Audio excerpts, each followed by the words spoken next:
People from the city always tell me how much they envy my job.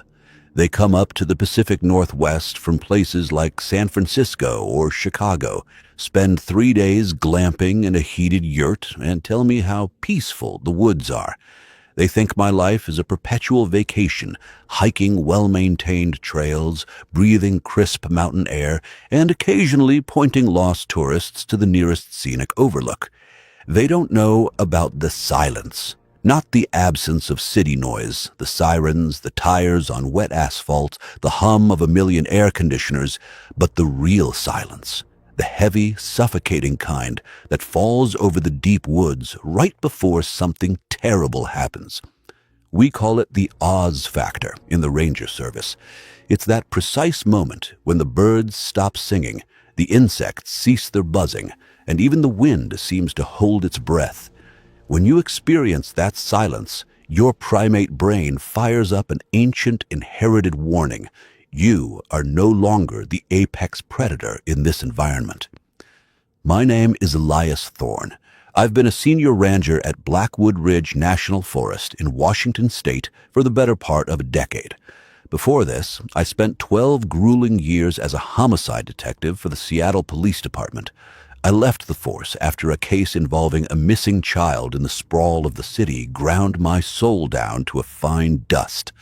I came to the sprawling ancient wilderness of the Cascade Mountains because I wanted a world where the rules made sense. Nature can be cruel, but it's honest. A bear kills because it's hungry or protecting its cubs. A winter storm kills because it's indifferent. There is no malice in the wild. Or so I desperately wanted to believe. Blackwood Ridge is vast. We're talking over 1 million acres of towering Douglas firs, Sitka spruce, and deep, shadowed valleys that haven't seen direct sunlight since the last ice age. My sector, Sector 4, known to the locals as the Shadow Bowl, is the most remote. It's a rugged expanse of steep ravines and old-growth forest, where cell reception is a mythical concept, and GPS devices tend to spin wildly, as if confused by the very earth beneath them. The incident began on a Tuesday in late October. The tourist season had died its annual death weeks ago, chased away by the relentless, bone-chilling drizzle that defines autumn in the Pacific Northwest. I was holed up in my patrol cabin, nursing a mug of coffee that tasted mostly like burnt copper, staring out the window at the gray mist rolling through the pines. The radio on my desk crackled to life, breaking the rhythmic drumming of rain on the tin roof. "Base to Unit 4, you copy, Elias?" It was Sarah, our lead dispatcher down at the main station, 30 miles and a treacherous dirt road away. I keyed the mic. "Unit 4, copy. What's going on, Sarah? You sound tense." Got a call from a frantic wife in Portland. Her husband, David Keller, is 3 days overdue. Solo hiker, experienced. Took the northern route up toward the Whispering Falls Trail, but never checked back in. He's got an orange Osprey pack and a blue Sub-Zero tent. I sighed, rubbing the bridge of my nose. Solo hikers in late October were either incredibly competent or dangerously arrogant. Usually, it was the latter. All right, send me his last known coordinates and his itinerary. I'll pack my gear and head out. Weather's getting nasty up here. Copy that, Elias. Be careful. The barometer's dropping fast. You've got maybe 4 hours of daylight left before that storm front hits. I packed my standard search and rescue rig, thermal blankets, a heavy trauma kit, flares, my high-powered tactical flashlight, 3 days of high-calorie rations, and my service weapon, a Glock 20 chambered in 10mm. Standard issue for bear country. The hike to Keller's planned campsite was a grueling 6-mile slog up a steep incline. The forest floor was a thick, spongy layer of decaying pine needles and slick mud. As I pushed deeper into Sector 4, the trees grew denser, their massive canopies interlocking to block out the weak autumn light. The air grew colder, carrying the sharp, metallic scent of impending snow. It took me 3 hours to reach the clearing near Whispering Falls, where Keller had supposedly planned to pitch his tent. I emerged from the tree line, wiping freezing rain from my brow, and scanned the area. I found the campsite immediately. and immediately the hairs on the back of my neck stood at attention. The blue tent was pitched perfectly on a flat patch of ground beneath a massive cedar tree, but that wasn't what bothered me. What bothered me was the absolute lack of disturbance. When a person goes missing in the woods, there's usually a trail of panic. A dropped water bottle, a torn piece of fabric, a chaotic spray of footprints leading off into the brush. Here, there was nothing. I approached the tent, my hand instinctively resting on the grip of my sidearm. "Ranger Service, David Keller, are you in there?" I shouted. My voice was swallowed instantly by the vastness of the woods. There was no echo. I unzipped the tent. It was empty. His sleeping bag was rolled out, a book was placed neatly beside his camping lantern, and his orange osprey backpack was sitting in the corner. I knelt down and unzipped the pack. His wallet, car keys, and a satellite phone were all still inside. Then I looked at the entrance of the tent and felt a cold knot form in my stomach. A pair of heavy, insulated hiking boots sat neatly side by side on the small tarp just outside the door flap. No one, absolutely no one, walks out into the freezing mud of the Pacific Northwest in late October without their boots, not unless they're sleepwalking, suffering from severe hypothermia-induced delirium, or they didn't leave under their own power. I stood up and began a standard grid search of the perimeter. The ground was soft from the rain, perfect for tracking. I found David Keller's footprints leading away from the tent, bare footprints. They were pressed deep into the mud, the toes splayed wide. But the trail only went for about 20 yards toward the edge of the dense tree line before it just stopped. There were no signs of a struggle, no drag marks, no blood. The bare footprints simply ended in the middle of a muddy patch, as if David Keller had suddenly sprouted wings and flown straight up into the canopy. I stood at the end of the trail, staring at the empty mud, trying to force my detective brain to find a rational explanation. A mountain lion attack? A cougar will ambush from above, dragging its prey away, but there was no blood, and cougars don't unlace your boots and arrange them neatly before taking you. A bear? Bears are messy, loud, and leave massive, unmistakable tracks. That's when the silence hit. It dropped over the clearing like a heavy wool blanket. The constant ambient sound of the forest, the rustling leaves, the distant rush of whispering falls, the patter of rain, was abruptly muted. It felt as though the atmospheric pressure had suddenly spiked, popping my ears. I unholstered my Glock, the metallic snick of the safety coming off, sounding as loud as a gunshot in the dead quiet. I began slowly backing toward the campsite, scanning the tree line. My eyes caught something metallic glinting at the base of a massive pine tree, about 10 feet from where the footprints ended. Keeping my weapon raised, I sidestepped over to it.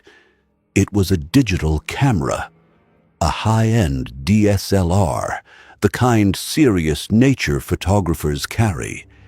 Its strap was snagged on a root. I picked it up. It was caked in mud, but still powered on. My thumb hovered over the playback button. As a former cop, I knew that a victim's camera often held the last terrifying moments of their life. I hit play.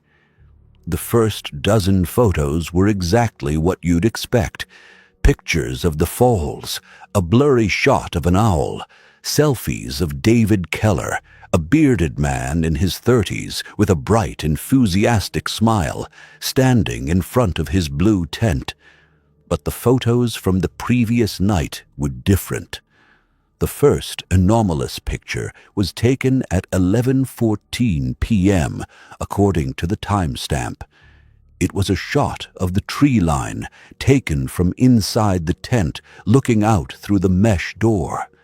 The flash had illuminated the trunks of the pines, but just beyond the reach of the light, there was a shape. It was blurred, indistinct, but massive. It looked like a column of absolute darkness standing between the trees. I clicked to the next photo, 11:18 p.m. The shape was closer. It wasn't an animal. It was too tall, at least 8 or 9 feet high. Its proportions were grotesque. The limbs were elongated, stretching bound to its knees, and its torso was impossibly thin. The flash reflected off something near the top of the shape, 2 pale luminous orbs. Eyes. My breathing grew shallow. I clicked again. 11:22 p.m. The photo was a chaotic blur of motion, a close-up of the tent fabric ripping. Then there was a gap. The next photo wasn't taken until 3:45 a.m. I stared at the small digital screen, my mind refusing to process what I was seeing. The picture was clear, taken with a steady hand. It was a photograph of the blue tent, taken from a high angle, a very high angle. Based on the perspective, the camera had to be at least 50 or 60 feet in the air, looking straight down at the campsite. But it wasn't a drone shot. In the bottom corner of the frame, intruding on the lens, was a hand. It was pale, gray, with skin that looked like wet clay. It had too many joints in the long, spindly fingers, ending in jagged, dirty claws. It was the hand of whatever was holding the camera. Whatever had taken David Keller climbed 50 feet up a smooth pine tree and taken a picture of the empty tent below as some sort of sick trophy. A sudden, sharp crack snapped my attention away from the camera. It came from deep within the woods to my right. I dropped the camera and brought my flashlight and gun up, shining the beam into the dense undergrowth. "Who's there? Step out slowly with your hands visible." Silence. Then, from the darkness, a voice called out, "Help me, please. My leg is broken." It was a man's voice, weak, trembling with pain. "David?" I yelled back, my heart hammering against my ribs. "David, I'm Ranger Thorne. Stay where you are. I'm coming to you." I took a step forward, the beam of my flashlight cutting through the gathering mist. "Help me, please. My leg is broken," the voice called again. I froze. I had spent 12 years as a detective, interviewing thousands of people, listening to 911 calls, hearing people in genuine distress. Human speech has natural cadence, emotion, variations in breath and tone. The voice I just heard was exactly, perfectly identical to the first time it spoke. The pitch, the volume, the length of the pause between words. It wasn't a man repeating himself. It was an audio recording being played back. "Help me, please. My leg is broken," it sounded again. But this time, it wasn't coming from the underbrush ahead of me. It was coming from above, from the canopy, 50 feet up in the trees. I aimed my flashlight upward, sweeping the beam across the massive branches of the Douglas firs. The light caught nothing but wet pine needles and fog. "Help me, please. My leg is broken." Now it was coming from my left, further away. Whatever was making the sound had moved silently through the canopy, covering 60 yards in less than 5 seconds without breaking a single branch. It was hunting me. It was using the voice of a dead man as a lure, trying to pull me off the trail, out into the deep dark where my flashlight wouldn't reach. The storm broke then. The freezing rain turned into a torrential downpour, extinguishing the last light of the setting sun. The darkness was absolute, thick and impenetrable. I didn't run. Running triggers the prey drive in predators. I slowly backed up, stepping perfectly into my own muddy footprints, never taking my weapon or my flashlight off the tree line. I grabbed my emergency radio, hoping the storm hadn't killed the signal entirely. "Base, this is Thorne. Emergency. Code Red. I have a hostile entity in Sector 4. Victim David Keller is presumed deceased. I am falling back to the cabin." The radio hissed with angry static. Then a voice broke through the interference. It wasn't Sarah. "Help me, please. My leg is broken." It was coming from the radio. I shut the radio off, clipping it to my belt. I was alone. It was 6 miles back to my fortified cabin, through pitch-black woods, in a freezing storm, with something ancient and impossible stalking me from the treetops. I took a deep breath, the cold air burning my lungs, and began the long walk back. In the darkness behind me, I could hear the heavy, wet sound of a massive body slipping down the trunk of a tree, its claws dragging against the bark. The real silence was over. The hunt had begun. The human brain is a remarkable machine, built for pattern recognition and survival. When confronted with trauma, it categorizes, filters, and attempts to force the impossible into boxes labeled rational. As I backed away from the campsite of David Keller, stepping perfectly into the muddy impressions I had made just moments before, my detective brain was working in overdrive. It's a poacher, my mind reasoned, a smuggler, someone using a parabolic speaker and a voice recorder to scare off rangers. But no poacher climbed 50 feet up a slick Douglas fir in seconds without making a sound. No smuggler possessed hands like wet gray clay with joints that bent in too many places. The rational boxes were breaking apart, spilling their contents into the dark, primal waters of pure terror. The storm did not arrive gradually. It slammed into Blackwood Ridge with the subtlety of a freight train. The rain was near freezing, a torrential sheet of ice water that instantly soaked through my supposedly waterproof Gore-Tex jacket. The canopy above, usually a shield against the weather, simply funneled the water down in heavy, punishing sheets. The temperature plummeted from a brisk 45 degrees to somewhere hovering just above freezing. Hypothermia was no longer a distant possibility. It was a ticking clock. I kept my Glock 20 raised, the heavy 10mm weapon feeling surprisingly light in my adrenaline-fueled grip. The beam of my tactical flashlight was virtually useless now, bouncing off the dense wall of rain and creating a blinding white glare that ruined my natural night vision. I clicked it off, opting instead for the low-lumen red light clipped to my chest rig. It wouldn't give away my position as easily, and it allowed me to see the ground immediately in front of my boots. The sound of the creature descending the tree had stopped.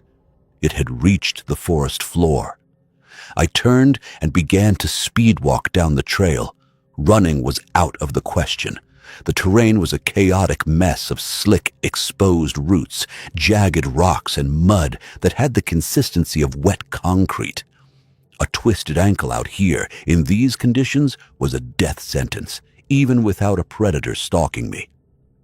For the first mile, the only sounds were the deafening roar of the rain and the harsh, ragged rasp of my own breathing.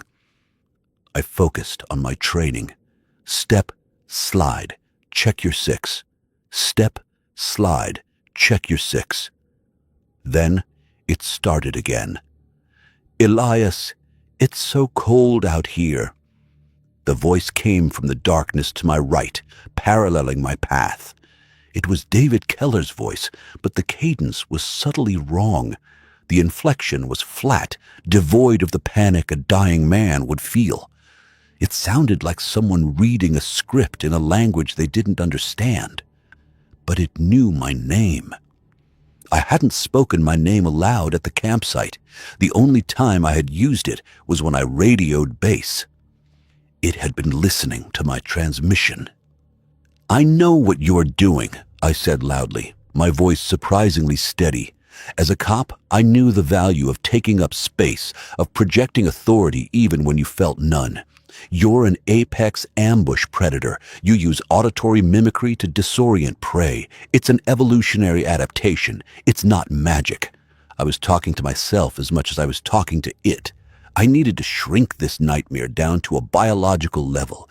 If it bleeds, it can be killed. The creature did not respond immediately, but I heard the heavy, wet thump of a footstep in the brush, keeping pace with me. It was moving effortlessly through dense undergrowth that would have required me to use a machete. I reached the 2-mile mark, my legs burning with lactic acid, the cold seeping into my core and making my fingers stiffen around the grip of my gun. The trail ahead curved sharply toward Miller's Creek. In the summer, the creek was a gentle, babbling stream you could hop across. In a torrential autumn storm, it was a raging, localized flash flood. The footbridge, a sturdy construction of thick timber and steel bolts, was gone. I stood at the edge of the muddy embankment, shining my red light over the churning brown water. Uprooted trees and massive boulders were being swept downstream like twigs. The bridge had been completely washed out. I cursed violently into the storm. The only other way across the ravine was a 2-mile detour north through an area known as the Boneyard. It was a massive tract of old-growth forest that had been decimated by a wildfire 70 years ago. The new growth had swallowed the charred, petrified stumps of the ancient trees, creating a maze of deadfalls, thorny underbrush, and unpredictable terrain. It was the worst possible place to be hunted. But I had no choice. I veered off the established trail and plunged into the boneyard. The darkness here was absolute. The dead, charred trunks of the ancient trees stood like blackened monoliths, absorbing what little ambient light existed. My red chest light barely pierced the gloom. Detective Thorne. I stopped dead in my tracks. My heart, already beating at a frantic pace, seemed to seize in my chest. "Why didn't you find me, detective?" The voice didn't belong to David Keller. It belonged to a 7-year-old girl. It was the voice of Amaya Lynn, 5 years ago, Seattle. A rainy Tuesday, much like this one. She had been taken from a playground while her mother was looking at her phone for less than 60 seconds. I was the lead detective. I spent 4 months tearing the city apart. I knocked on doors until my knuckles bled. I didn't sleep. I drank myself into a stupor when the nightmares got too bad. We never found her. We never found a body. Just a pink sneaker in a storm drain. It was the case that broke me. The reason I handed in my badge and fled to the woods. "I waited for you in the dark, Detective Thorne. Why didn't you come?" The mimicry was flawless. The slight lisp, the high-pitched tremble of a terrified child. My rational boxes shattered completely. How could it know? David Keller hadn't known about Maya. Sarah, the dispatcher, didn't know the details of my past. There was no biological adaptation, no evolutionary trick that allowed a predator to pull the deepest, most agonizing guilt straight from the marrow of my bones. "Shut up!" I roared, spinning around, aiming my Glock blindly into the dark. "Shut the hell up!" "She's here, Elias. Come into the trees and find her." The voice was shifting now, warping. The child's voice deepened, layered over the flat, unnatural tone of David Keller, creating a sickening polyphonic harmony. A massive shape dropped from the canopy of a dead cedar tree directly in front of me. It landed with a heavy, wet thud that vibrated through the mud and up into my boots. The creature was only 30 feet away. My red light washed over it, giving me my first terrifying, unobstructed view. It was impossibly tall, hunched forward on legs that ended in splayed, clawed feet. Its skin was the color of a bruised sky, a mottled, sickly grayish-black, slick with rain and something that looked like mucus. It had no hair. Its arms were grotesquely long, the elbows jointed too high, ending in those terrible multi-jointed hands I had seen in the photograph. But its face, God, its face! It had no nose, just 2 vertical slits that flared as it breathed. Its mouth was a jagged, vertical tear running from its chin up to where a human nose should be, lined with rows of translucent needle-like teeth. And its eyes, those 2 pale, luminous orbs, were fixed dead on me. They held no animalistic fury, no mindless hunger. They held a cold, calculating, ancient intelligence. It was studying me. It was enjoying this. It unhinged its vertical jaw, and the polyphonic voice of David Keller and Maya Lynn spewed forth from its wet throat. "Are you cold, Elias?" My training took over before my conscious mind could paralyze me. I didn't hesitate. I didn't fire a warning shot. I aligned my tritium night sight's center mass on its elongated torso and pulled the trigger. Bang, bang, bang.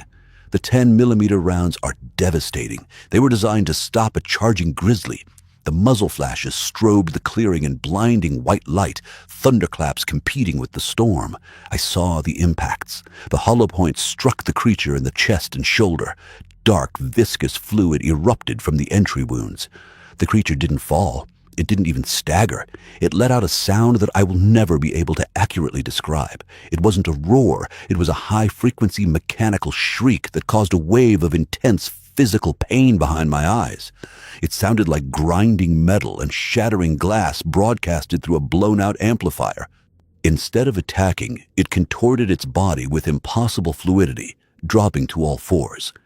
It scrambled backward with terrifying speed, its movements completely silent despite its massive size, and slithered up the trunk of a charred pine tree, vanishing into the canopy in a matter of seconds. My ears were ringing violently from the gunshots. The smell of cordite and burnt gunpowder mixed with the metallic scent of the creature's blood and the ozone of the storm. I didn't wait to see if it would return. I ran. I pushed through the boneyard, tearing my uniform on hidden thorns, slipping in the mud, entirely fueled by a cocktail of pure adrenaline and primal terror. I navigated by the luminous dial of my compass, forcing myself to maintain a southwestern heading back towards Sector 4 headquarters. For the next 2 hours, the creature did not speak, but it never left me. I could hear it moving through the canopy above, a relentless, silent shadow keeping perfect pace. It was hurting me. It had realized that I was armed and dangerous, and it had changed its tactics. It was letting the elements wear me down. Hypothermia is a creeping assassin. First, you shiver violently, then your fine motor skills vanish. I realized with a jolt of panic that I could no longer feel the trigger of my Glock. My fingers were numb, stiff blocks of ice. The next stage would be confusion, followed by the deceptive warm lethargy that precedes death. I crested a steep ridge, my lungs burning, and saw it, the beacon of salvation. Through the driving rain, the warm, yellow glow of the solar-powered security lights surrounding my patrol cabin cut through the darkness. The cabin was built on heavy timber stilts to protect against winter snowdrifts, a sturdy log structure reinforced with steel plating after a particularly aggressive bear season a decade ago. I scrambled down the embankment, sliding the last 20 feet in the mud, and sprinted across the clearing. I took the wooden stairs 3 at a time, throwing my weight against the heavy steel door. I fumbled for my keys with dead, frozen fingers. I dropped them twice. From the edge of the clearing, just beyond the reach of the yellow security lights, the polyphonic voice called out, "We're almost home, Elias." I jammed the key into the lock, twisted, and threw the door open. I practically fell inside, kicking the door shut behind me. I threw the primary deadbolt, then the secondary. I engaged the heavy steel crossbar that spanned the width of the doorframe. I collapsed onto the wooden floor, gasping for air, water pooling around me. The silence inside the cabin was deafening compared to the storm outside. I forced myself up. Survival protocol dictated action. I stripped off my tactical gear, throwing it into a pile by the door. I threw 3 dry logs into the cast-iron wood stove and doused them in accelerant, striking a match with trembling hands. The fire roared to life, casting dancing shadows against the log walls. I grabbed a thick wool blanket from my bunk, wrapping it tightly around my shivering shoulders, and walked over to my desk. The cabin was secure. The windows were reinforced polycarbonate, capable of stopping a high-caliber bullet, covered by heavy steel storm shutters that I had locked down from the inside. The door was practically a bank vault. I was safe. I just needed to ride out the storm, wait for daylight, and get on the emergency satellite comms to call in a heavily armed tactical team. I powered on the battery-operated security monitor. It fed from 4 infrared cameras mounted on the exterior corners of the cabin. I flicked through the channels. Camera 1, the front steps. Empty. Camera 2, the eastern tree line. Empty. Camera 3, the generator shed. Empty. Camera 4, the rear blind spot. Empty. The creature had retreated. The cabin had deterred it. I let out a long, shuddering breath, feeling the warmth of the stove finally beginning to thaw my frozen blood. I reached for the VHF base station radio on my desk. It was connected to a massive antenna on the roof and a heavy-duty marine battery bank. Unlike my handheld, it had the power to punch through the storm interference and reach Sarah at the main dispatch. I picked up the heavy microphone and pressed the transmission button. "Base, this is Thorne. Do you copy? Sarah, are you there?" Static hissed back at me. I waited 30 seconds and tried again. "Base, this is Unit 4. I have secured the cabin. I survived contact with an unknown hostile. I require immediate armed evac at first light. Do you copy? More static. I sighed, letting my head drop forward. The storm was just too thick. I would have to wait. I turned around to face the fire, preparing to boil some water for a freeze-dried meal. Behind me, the radio on the desk crackled to life. It wasn't the hiss of static. It was the sharp, clear sound of an open channel. I froze, the wool blanket slipping slightly from my shoulders. From the speaker of the base station radio, a radio that was hardwired into the cabin, a radio that was currently receiving a signal from a powerful external source, a voice spoke. It was my own voice. "Base, this is Unit 4. I have secured the cabin. I survived contact with an unknown hostile. I require immediate armed evac at first light. Do you copy?" I slowly turned around, staring at the green illuminated dial of the radio. Then the voice changed. It shifted from my voice to the crisp, professional tone of Sarah, the lead dispatcher. "Copy that, Elias," the radio said in Sarah's voice. "We are already inside."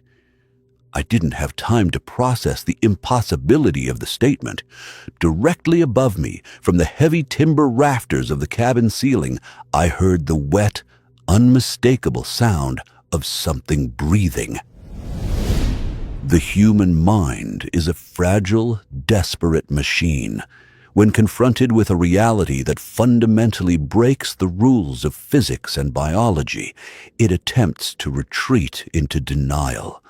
I stood completely paralyzed in the center of my impenetrable steel-reinforced fortress, the heat of the cast-iron wood stove radiating intensely against my back. Above me, drifting down from the heavy timber rafters of the vaulted ceiling, came the impossible, unmistakable sound of wet, rhythmic breathing. "We are already inside." Sarah's stolen voice echoed endlessly in my mind, a mocking phantom broadcast over my own radio. I didn't look up immediately. To look up was to acknowledge that the heavy steel door, the reinforced polycarbonate windows, and the iron storm shutters were entirely useless. I had locked myself inside a metal box with the very nightmare I was trying to escape. My tactical gear, and more importantly, my Glock 20 was sitting in a sodden, muddy pile by the front door, a solid 15 feet away. I frantically traced the architecture of the patrol cabin in my mind's eye. It was a single, open-plan room. The ceiling was vaulted, supported by massive exposed Douglas fir beams.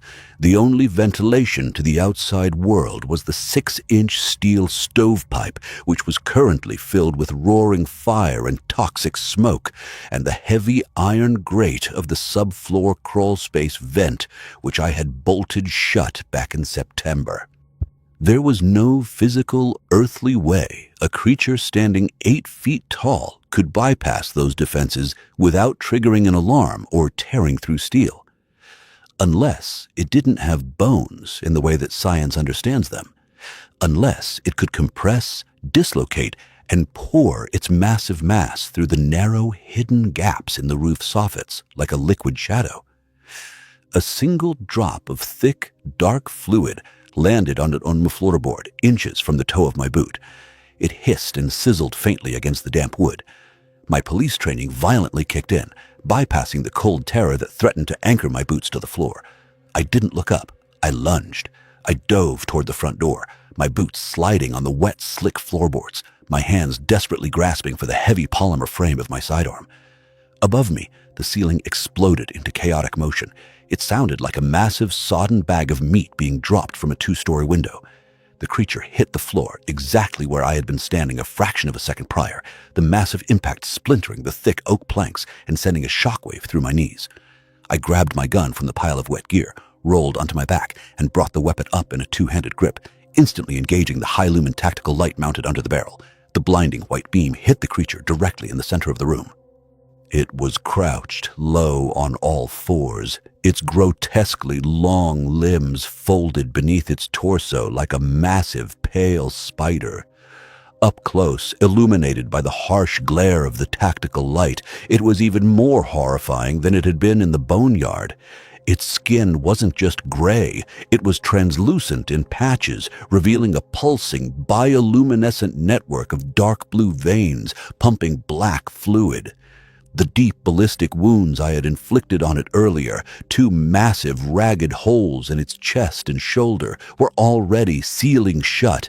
The gray flesh was knitting together with a sickening, wet speed, pulling together like magnetic putty bridging a gap.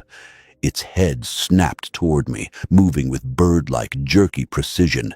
The vertical slit of its mouth peeled open, revealing rows of translucent, needle-like teeth, and it unleashed that same mechanical, bone-jarring shriek. In the confined 20 by 20 space of the cabin, the sound was a devastating physical weapon. My eardrums ruptured almost instantly. A sharp, piercing agony spiked directly into the center of my brain, and I felt warm blood begin to trickle down the sides of my neck. It lunged across the room. I squeezed the trigger as fast as my frozen fingers allowed. The concussive blasts of the 10mm rounds in the enclosed cabin were deafening, adding a new layer of shock to the sensory overload. One hollow-point round caught it squarely in the jaw, blowing a chunk of gray flesh and needle teeth across the kitchen area. Another struck its collarbone, shattering whatever passed for a skeletal structure in its shoulder. The massive kinetic energy of the heavy bullets halted its forward momentum just enough to save my life. It crashed heavily into the thick oak dining table, splintering the heavy wood into jagged kindling. I scrambled backward, my spine hitting the cold steel door behind me. There was nowhere left to retreat. I was cornered. The creature recovered with impossible, terrifying agility. It didn't shriek this time. It used its incredibly long, multi-jointed arm to sweep the wooden debris aside, its pale, luminous orbs locking onto mine. It was angry now. The predator was no longer playing with its food. "Detective Thorne," it gargled. The voice was heavily distorted, bubbling through the black blood and ruined flesh of its shattered jaw. But it was unmistakably the voice of my former police captain from the Seattle precinct. "You always were a goddamn liability, Elias. You let that little girl die in the dirt." "Go to hell," I screamed over the violent ringing in my ears, aiming the tritium sights directly for those glowing eyes. Click. The slide locked back on an empty chamber. I had emptied the entire magazine in my panic. My spare magazines were in my tactical chest rig, buried somewhere under the heavy pile of wet gear at my feet. The creature knew the gun was empty. I saw a horrifying, unmistakable glimmer of dark amusement pass through those pale orbs. It pushed itself up from the wreckage of the table to its full, towering height, its bald head brushing the vaulted ceiling timbers. It reached for me with a terrifyingly casual swipe. Its claws, jagged, filthy, and sharp as surgical steel, slashed diagonally across my chest. The heavy, Kevlar-reinforced fabric of my ranger uniform absorbed the brunt of the deadly impact, but the sheer kinetic force threw me sideways through the air. The claws found purchase on my left shoulder, slicing effortlessly through the material and biting deep into my muscle and flesh. The pain was blinding, a hot, searing line of absolute agony that sent my vision swimming in television static. I hit the floor hard, crashing violently against the side of the cast-iron wood stove.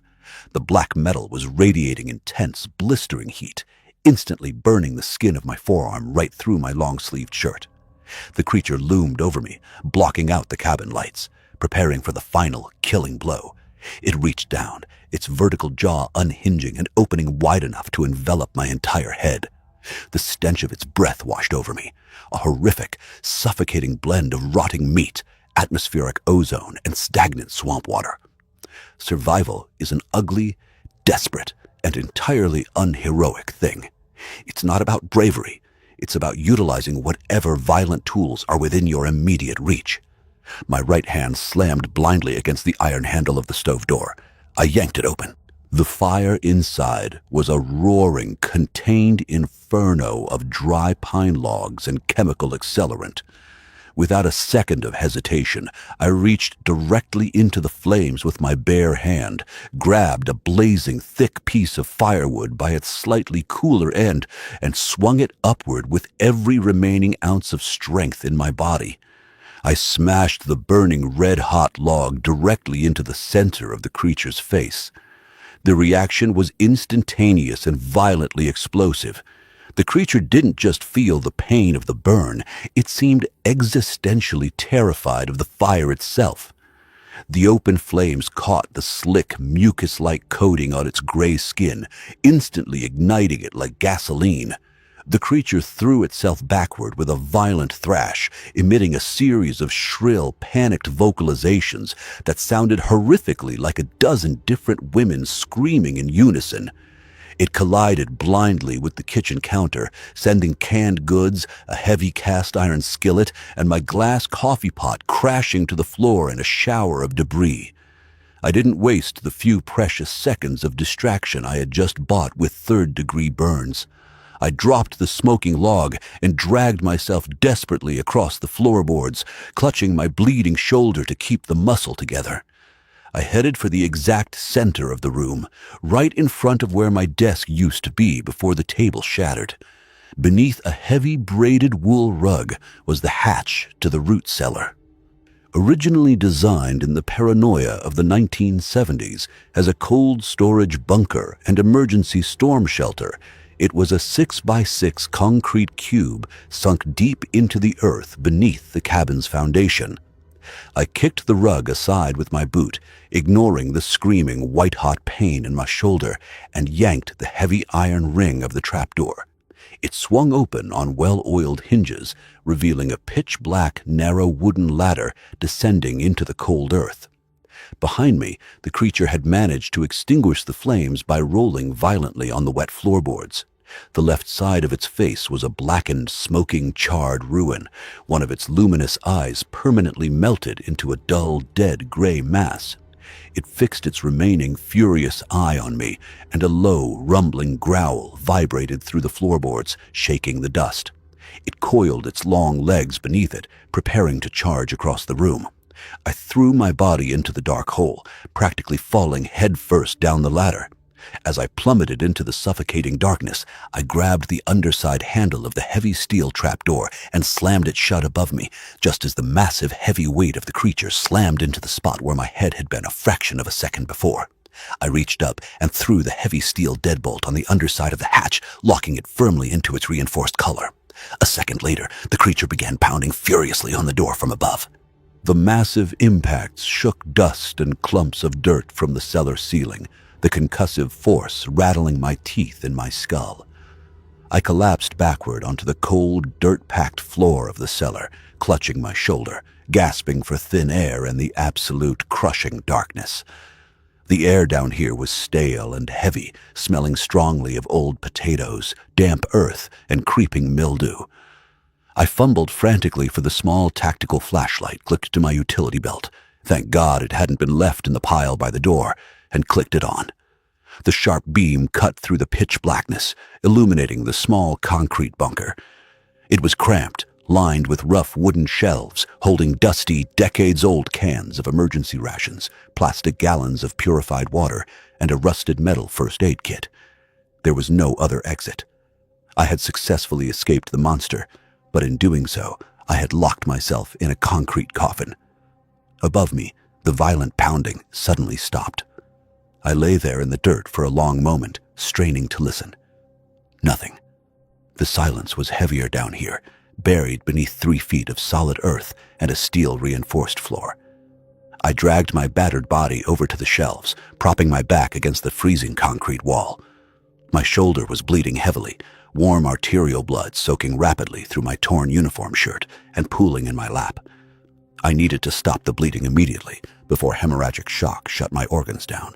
I grabbed the rusted first aid box, popped the stiff latches, and pulled out a heavy pressure dressing and a packet of military-grade combat gauze treated with a chemical hemostatic agent. I gritted my teeth, bit down as hard as I could on the tough canvas collar of my jacket, and packed the deep wound. The pain was transcendent, a white-hot spike that nearly caused me to black out entirely. I wrapped the thick pressure dressing tight around my shoulder and across my chest, tying it off with trembling, blood-slicked fingers. I slumped back against the wall, panting heavily, the metallic taste of adrenaline and pure terror thick on my tongue. I was safe for the moment.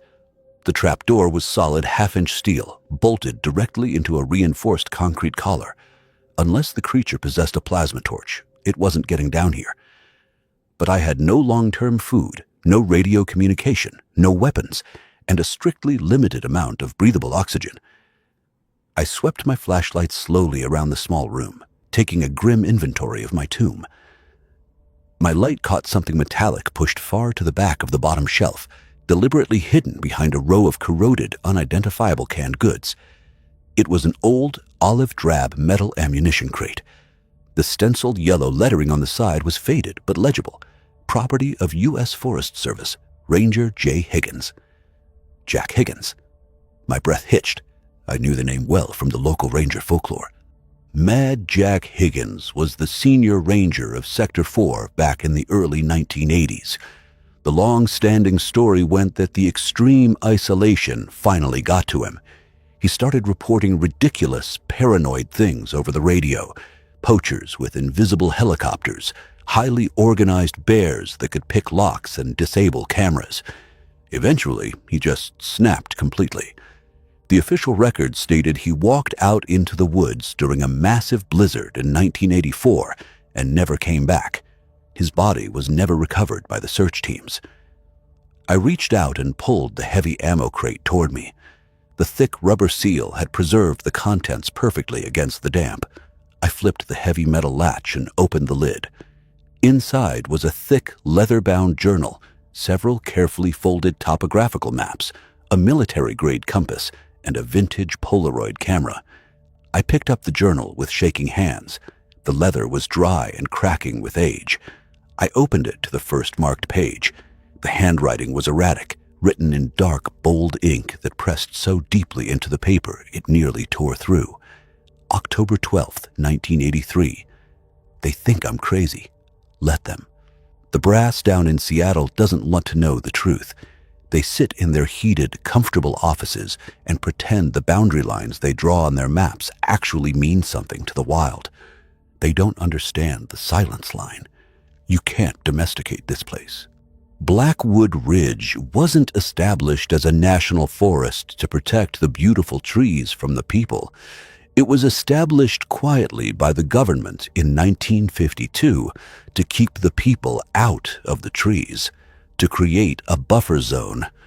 I shined my light closer to the yellowed page, my heart rate accelerating. I flipped rapidly through the entries. They were filled with frantic, detailed sketches, horrifyingly accurate charcoal sketches of the creature currently walking around in my cabin above. The sound of cold steel grinding against a greased track is not inherently terrifying. In a normal context, sliding the bolt of a sturdy front door represents safety. But down in that concrete tomb, beneath the floorboards of a cabin swarming with ancient, mimic predators, the slow scrape of the heavy deadbolt sliding backward was the sound of the universe breaking. I aimed my tactical flashlight at the ceiling, my heart hammering against my ribs. Through the millimeter-wide gap between the heavy steel trapdoor and the reinforced concrete collar, a pale, grayish-white appendage intruded. It squeezed itself flat, reformed its mass on the inside, wrapped its tip around the steel knob of the deadbolt, and pulled it back. The bolt cleared the housing with a heavy clack. "Come out, Elias," the chorus of stolen voices whispered through the floor, harmonizing in a sick lullaby. "It's so cold out here. Come out and see us." The trapdoor groaned as they began to lift it. I looked down at the olive-drab ammunition crate. Beneath Jack Higgins's journal were 3 magnesium road flares. I snatched one, ripping the wax paper away with my teeth. The trapdoor opened an inch. A pale, luminous eye pressed against the crack, peering down into the darkness. I popped the cap off the flare, braced my boots against the concrete wall, and struck it. The enclosed cellar exploded in blinding, searing crimson light. I thrust the violently sparking tips straight into the gap, right into the creature's pale eye. The reaction was catastrophic. The creature emitted a shriek that defied acoustic logic, a sound so high my vision blurred. The trapdoor slammed shut violently as the creature threw itself backward, thrashing against the floorboards above with enough kinetic force to shake the earth. Thick, acrid red smoke began to fill the bunker. I was coughing violently, my lungs burning, the sulfur stinging my eyes. The smoke was going to asphyxiate me. I spun around, sweeping the red air with my flashlight. Think like a survivor. Jack Higgins had hidden in this exact box 40 years ago, but a cornered rat doesn't build a dead end. I noticed the red smoke wasn't pooling evenly against the back wall. It was being sucked backward, drawn behind the heavy wooden shelves. A strong draft. I grabbed the edge of the shelving unit and pulled with every ounce of adrenaline left in my ruined body. My torn shoulders screamed in absolute agony, but the rusted bolts tore out of the concrete and the shelves collapsed backward with a heavy crash. Behind them, a 3-foot-wide circular section of the foundation had been meticulously chipped away, exposing raw, dark earth. The entrance was shored up with rotting timber planks. Mad Jack's escape hatch. He had dug a subterranean rat maze out of the cellar. Above me, the heavy steel trapdoor began to bow inward under the terrifying weight of multiple creatures. The metal screamed, hinges pulling away. I grabbed my flashlight and Higgins's journal, shoved it into my pocket, and threw myself headfirst into the dirt tunnel. The claustrophobia was instantaneous and suffocating. The tunnel was agonizingly narrow, smelling of worms and wet clay. I army crawled, pulling my body forward with my elbows. Behind me, the deafening crack of shearing metal echoed. The trapdoor had been ripped off its hinges. Through my boots, I felt the tremendous impact as the first creature dropped into the bunker. "Where are you going, Elias?" David Keller's distorted voice echoed into the tunnel. "It's dark down here." I scrambled forward. The tunnel zigzagged erratically, sloping upward. I heard a terrifying, wet, scraping sound at the entrance. The creature was compressing itself, dislocating its joints to pour its mass into the narrow shaft. Suddenly, my flashlight beam caught a solid wall of roots and earth dead ahead. Panic seized me. I slammed my fist against the dirt wall. But then I looked up. The earth above was supported by a hollowed-out root system. It was a vertical drop shaft. I wedged my back against one side and my boots against the other, shimmying upward. Below me, the slithering sound grew deafeningly loud. A pale, glowing eye emerged from the darkness of the horizontal tunnel. Its jaw unhinged, snapping shut mere inches from my trailing boot. I shoved both hands upward with explosive force. The earth gave way. Freezing rain poured down into the hole. I grabbed the edge of a slick root, hauled myself up, and kicked backward to dislodge the earth and collapse the shaft onto the creature. I rolled out, collapsing into the freezing mud of the boneyard. I was outside. The storm was a chaotic tempest of freezing rain and howling wind. I wiped the mud from my eyes and looked toward the cabin.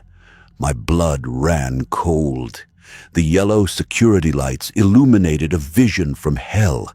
At least a dozen massive, hunched, gray silhouettes were systematically tearing my heavily fortified cabin to pieces. They weren't just hunting me. They were erasing any evidence of my existence. I needed a vehicle and heavy communication gear. A quarter-mile north, hidden in a steel logging shed, was the service's heavy winter transport, a tracked snowcat vehicle with a radio booster. If I could reach it, I could punch through the storm interference and drive a 10-ton tank over anything in my way. I moved slowly through the dense underbrush, keeping the brightly lit nightmare to my left. Every step sent a jolt of agony radiating from my shoulder. I navigated by memory, crossing a flooded ravine. Through the driving rain, the rusted roof of the logging shed loomed. I broke into a stumbling sprint, reaching the chain-link gates. Frantically, I unlocked the brass padlock and pushed the heavy steel doors open. The interior was pitch black, smelling of diesel fuel. I stepped inside, pulling the door shut, and clicked on my tactical flashlight. The massive orange snowcat was there, but it wasn't alone. Standing directly in front of the machine was a man in a torn, mud-caked Forest Service uniform. His back was to me. "Ranger?" I croaked, reaching for my empty holster. The figure slowly turned its head. It had no face. The front of its skull was a shattered crater. It was the 40-year-old corpse of Matt Jack Higgins. Standing directly behind the corpse, its gray hands gently manipulating the dead ranger's shoulders like a macabre puppet, was the largest creature yet. Its pale eyes glowed with blinding luminosity.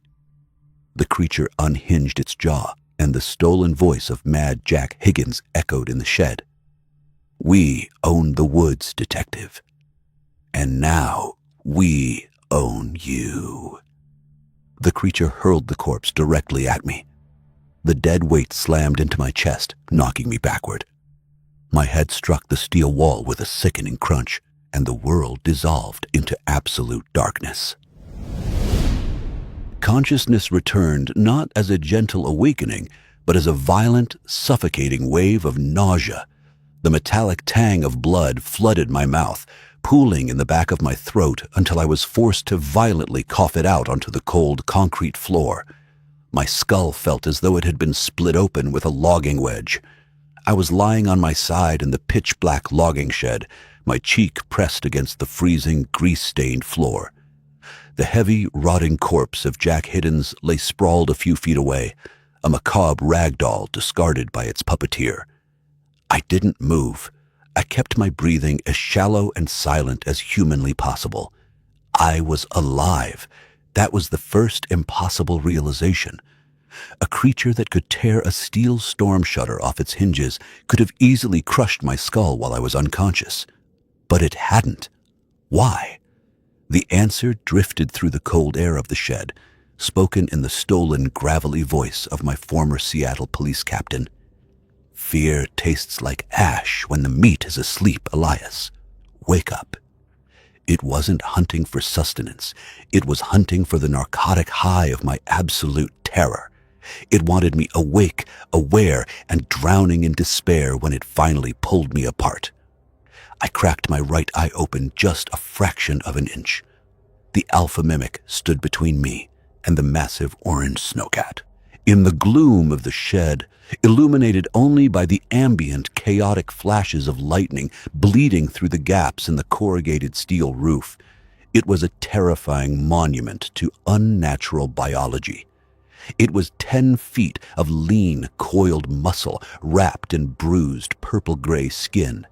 Its pale, luminous eyes stared down at me, radiating a cold, ancient malice. My tactical flashlight had rolled a few feet away, its beam highlighting a cluttered, heavy-duty workbench against the far wall. Beneath the bench sat 3 5-gallon plastic jerry cans. The bold yellow stenciling on their sides read, "Off-Road Diesel." My right arm was pinned under my body, but my left hand, the one attached to the agonizingly torn shoulder, was free. My fingers brushed against something hard and metallic on the floor. It was a heavy 24-inch steel pipe wrench. "I can hear your art, detective," the creature mocked, the voice morphing seamlessly from the police captain to the terrifyingly innocent lilt of 7-year-old Maya Lynn. "It's beating because I'm still breathing," I rasped, gripping the handle of the pipe wrench. I pushed myself up onto my knees, tasting copper and dirt. "And as long as I'm breathing, I'm a goddamn problem for you." I didn't try to stand. With a guttural scream, I threw myself sideways, diving and rolling beneath the heavy steel workbench. The alpha lunged, its massive claws swiping the air where my head had just been, sparking violently against the concrete floor. I scrambled into the tight space beneath the bench, grabbing the nearest plastic jerry can of diesel fuel. It weighed nearly 40 pounds. The creature dropped to all fours, shoving its grotesque, elongated face under the workbench, its vertical jaw unhinged, revealing rows of translucent needle teeth preparing to drag me out by my legs. I swung the heavy steel pipe wrench with every ounce of kinetic energy my battered body could muster, bringing it down squarely onto the plastic cap of the jerry can. The brittle, freezing plastic shattered instantly. I kicked the heavy jug directly into the creature's unhinged face. 40 pounds of raw, pungent off-road diesel fuel erupted outward, soaking the creature's head, chest, and arms. It shrieked, reeling backward, the toxic fuel burning its sensitive, mucus-coated skin and blinding its pale eyes. But diesel isn't gasoline. It doesn't ignite from a simple spark. It requires a sustained high-temperature open flame to catch. I rolled out from under the opposite side of the workbench, abandoning the wrench. I scrambled to my feet, my vision swimming, and lunged toward the corpse of Jack Higgins. I didn't want to touch the dead man, but I frantically ripped open the chest pockets of his rotting uniform jacket. My frozen fingers found what I was praying for, a vintage, heavy brass Zippo lighter. The Alpha was recovering quickly, wiping the burning diesel from its eyes with its long, multi-jointed fingers. It let out a roar that shook the corrugated steel walls, fixing its furious gaze on me. It coiled its massive legs to spring. I flicked the lid of the Zippo and struck the flint wheel. A beautiful, bright yellow flame erupted from the wick. "Go to hell," I whispered, throwing the burning lighter directly at its soaked chest. The ignition was violent and instantaneous. The diesel fuel flashed, engulfing the upper half of the 10-foot monster in a roaring pillar of orange fire. The Alpha's shriek was no longer a mocking mimicry. It was the raw, unadulterated sound of an ancient predator experiencing unimaginable agony. It thrashed wildly, its elongated arms slamming into the steel walls, denting the corrugated metal outward as the intense heat melted its synthetic skin. I didn't stay to watch it burn. I turned and sprinted for the massive orange snowcat. I grabbed the heavy steel handle of the driver's side door, yanked it open, and hauled my battered body into the elevated cabin. I slammed the heavy door shut, instantly engaging the mechanical locks. I dropped into the bucket seat and fumbled for the ignition. The keys were dangling in the cylinder. I turned the key halfway. The dashboard lit up, a dozen amber warning lights glowing steadily. Come on, cycle the glow plugs. Diesel engines in freezing temperatures require precious seconds to warm up before they can crack. I watched the amber coil symbol on the dashboard, mentally screaming at it to click off. Outside the windshield, the burning Alpha had collapsed to the floor, rolling frantically to smother the flames. But the noise of its agony had acted as a beacon. Through the pouring rain and the open chain-link gates, the rest of the pack arrived. 4 towering gray silhouettes stepped into the shed. They saw their burning Alpha, and then they saw me sitting in the illuminated cabin of the snowcat. The glow plug light clicked off. I twisted the key hard to the right. The massive turbocharged Cummins diesel engine roared to life with a deafening bellow, shaking the entire cab. I reached up and slapped the sequence of toggle switches on the overhead console. The vehicle's heavy, roof-mounted floodlights blazed to life, blinding the pack of creatures in a million candle power of harsh, artificial daylight. One of the creatures, a massive brute, shrieked and leaped directly onto the hood of the snowcat. Its claws dug deep into the reinforced steel, its vertical mouth opening wide as it slammed its fists against the ballistic glass windshield. A spiderweb crack instantly bloomed across the pane directly in front of my face. I slammed the heavy transmission lever into drive, pressed the accelerator to the floorboards, and dumped the clutch. The 10-ton machine lunged forward with unstoppable grinding torque. The creature on the hood was thrown violently backward, tumbling under the massive steel tracks. I felt a sickening heavy crunch vibrate up through the chassis as thousands of pounds of steel ground the monster into the concrete floor. I didn't lift my foot. The snowcat smashed through the closed corrugated steel doors of the logging shed, tearing them clean off their hinges in an explosion of flying metal. I was out in the storm, navigating the heavy machine down the treacherous, muddy logging road. But they weren't letting me go.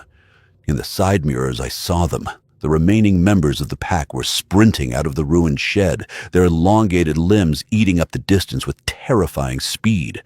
They moved like massive, predatory insects. Two of them caught up to the rear of the snowcat, leaping onto the heavy steel flatbed. The vehicle shuddered under their combined weight. I could hear their claws tearing at the reinforced steel mesh of the rear cab window. I reached blindly across the center console and grabbed the receiver of the high-frequency emergency radio, flicking the toggle to activate the signal booster. "Base! Base! This is Unit 4! Elias Thorne!" I screamed into the microphone, my voice cracking. "Do you copy? Emergency code red!" Static hissed back at me. Then a sharp, clear click. "Elias? Elias, is that you?" It was Sarah. Real, human Sarah. The fear in her voice was genuine. "We lost your signal hours ago. Tactical Unit Bravo went dark on approach." "What the hell is happening up there?" "Listen to me," I yelled, yanking the steering yoke hard to keep the heavy treads from sliding off a steep ravine edge. "Sector 4 is compromised. Do not send more men into the boneyard. They are indigenous mimics. They use our voices. Tell the director to initiate Protocol Omega for the entire northern ridge. Tell them Jack Higgins was right." A heavy, gray hand smashed through the mesh of the rear window, showering my neck with broken safety glass. Jagged claws grabbed the heavy collar of my tactical jacket, pulling me backward with terrifying strength. I dropped the radio microphone, grabbed my heavy steel tactical flashlight, and smashed the heavy, serrated bezel blindly backward over my shoulder. I felt the metal connect with bone and wet flesh. The creature shrieked, its grip loosening just enough for me to tear myself free. "Elias, what is Protocol Omega?" Sarah screamed through the dangling radio. I didn't answer. I focused entirely on driving. The logging road began its steep, winding descent. The snowcat's treads chewed through the mud, kicking up massive rooster tails of freezing slush. I took the switchbacks at terrifying speeds. The creatures clung to the roll cage, refusing to yield, pounding on the roof and denting the heavy steel plating inward. Then I saw it ahead. The massive, rusted iron gates of the main Forest Service boundary line. The exit to Sector 4. The point where the deep, ancient, old-growth forest ended and the logged, replanted secondary forest began. The silence line. I braced myself against the steering yoke and accelerated. The snowcat hit the heavy iron gates at 40 miles per hour. The chains snapped like brittle twine, and the gates flew open, crashing into the brush. The moment we crossed the threshold, the assault abruptly ceased. The heavy thumping on the roof stopped. The screeching claws vanished. I risked a glance in the side mirrors. The two creatures that had been clinging to the vehicle had leaped off. They stood at the edge of the iron gates, their towering gray silhouettes framed against the driving storm. They didn't cross the boundary. They simply stood there, their pale, luminous eyes watching the glowing taillights of the snowcat fade into the distance. They understood the borders. They were respecting the old treaties that humanity had long forgotten. I drove for another 30 minutes until the treacherous mud gave way to the blessed, smooth asphalt of the county highway.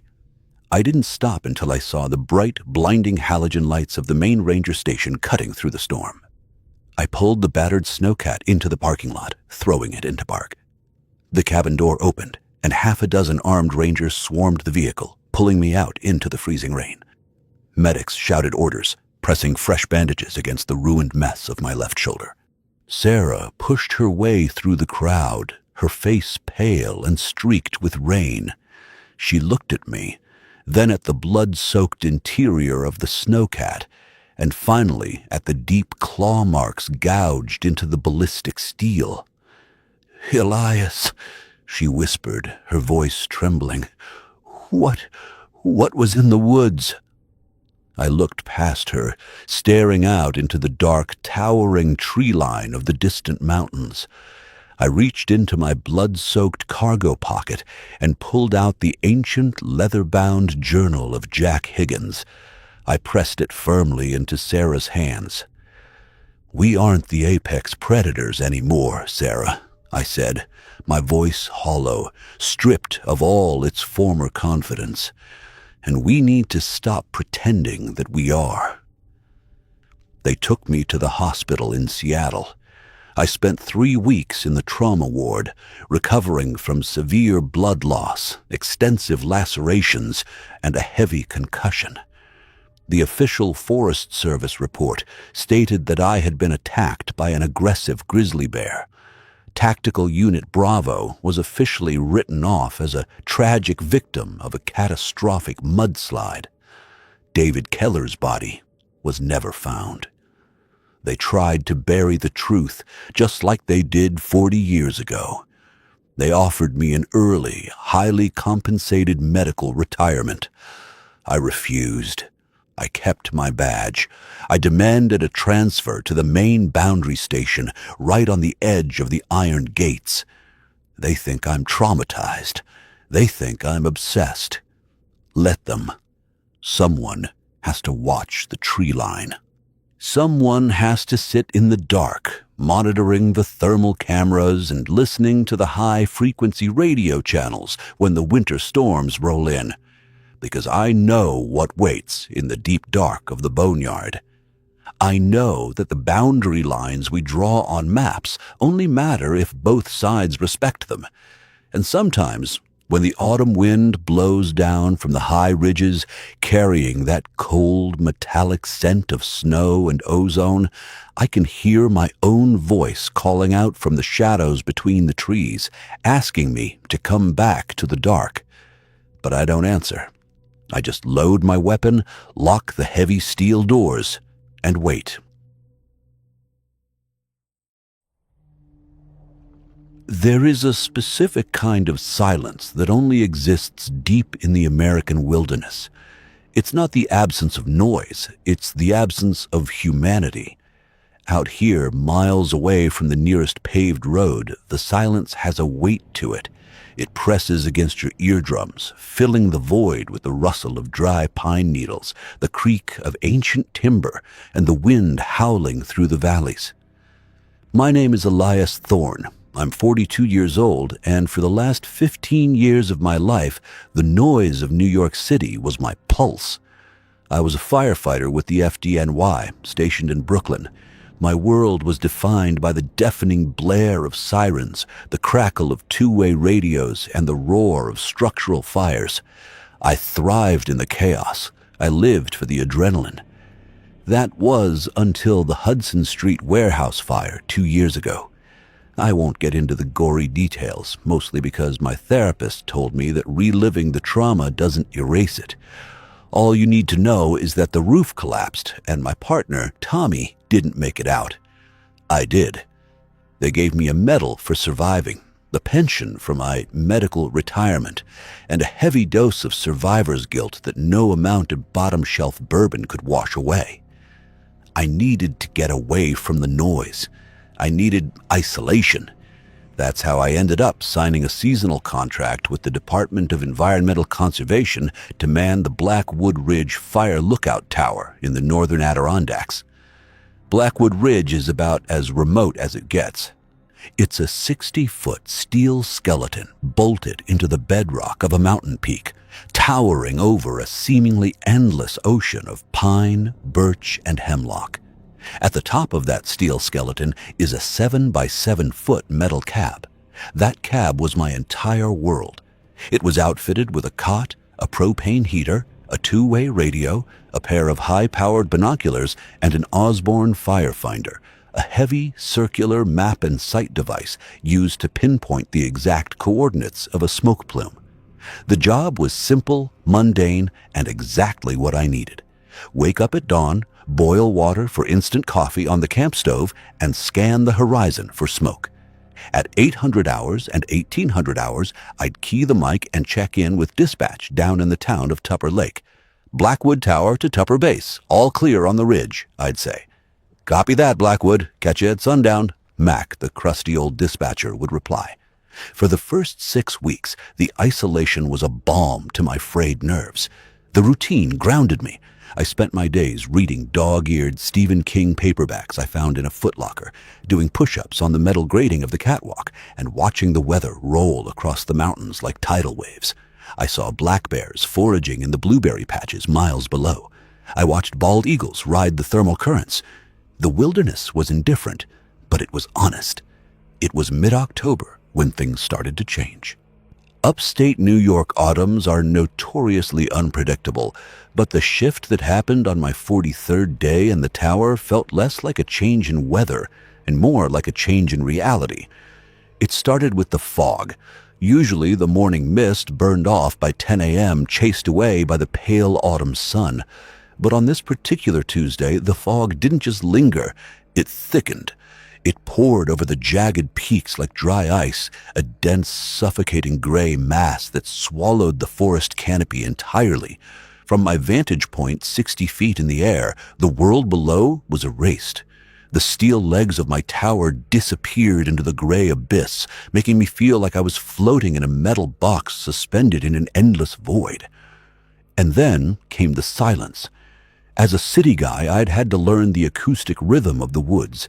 The forest is never truly quiet. There are always crows cawing, squirrels chattering, the distant snap of deadwood falling, or the wind rustling the brittle autumn leaves. But on that Tuesday afternoon, the woods went completely, utterly dead. I stepped out onto the metal catwalk that wrapped around the cab. The air was biting cold, hovering somewhere around 35 degrees Fahrenheit, and it smelled wrong. Instead of the crisp scent of pine sap and damp earth, the fog carried a metallic odor. It smelled like copper. It smelled like blood and old pennies.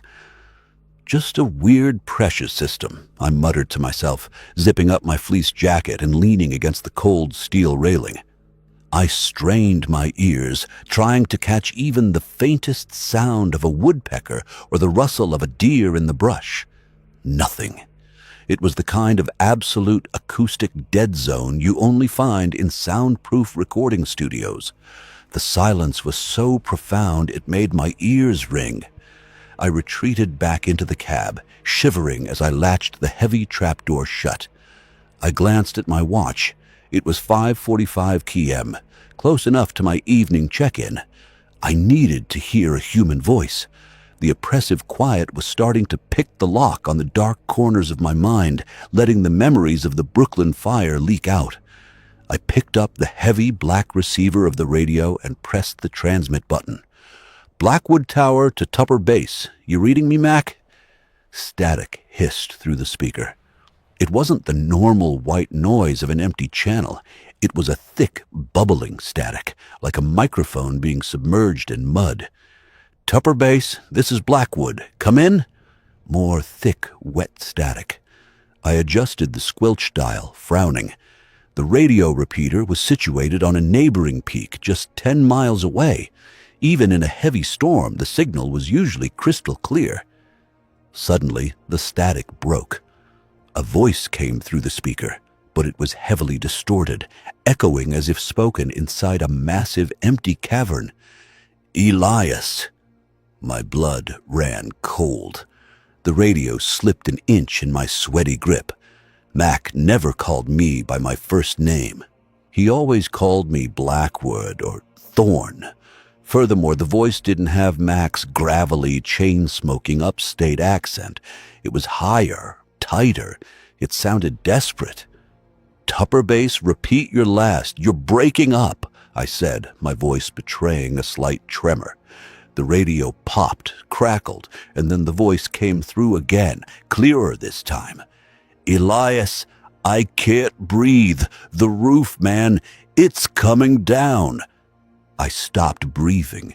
The radio receiver nearly dropped from my hand, dangling by its coiled cord. I stumbled backward, my shoulders hitting the glass windows of the cab. It was Tommy. It was my dead partner's voice coming through a Forest Service radio in the middle of a vast, unpopulated mountain range, repeating the exact words he had screamed over his radio channel 2 years ago, right before the burning warehouse roof collapsed and crushed him. No, I whispered, my heart hammering a frantic, violent rhythm against my ribs. No, no, no. You're losing it, Thorn. Cabin fever. It's auditory pareidolia. Your brain is filling in the static. I lunged forward, grabbed the receiver, and keyed the mic. Mac, cut the crap. Is this some kind of sick joke? Do we have a crossed frequency with an emergency channel? Silence. Not even static this time, just dead, empty air. I spent the next hour pacing the 7-by-7-foot space like a caged animal. I checked the radio's battery. I checked the antenna connection. Everything was functioning perfectly. I tried calling Tupper Base 5 more times. No response. The fog outside had darkened from gray to a bruised, purplish black as the sun sat somewhere behind the impenetrable clouds. I told myself to go to sleep.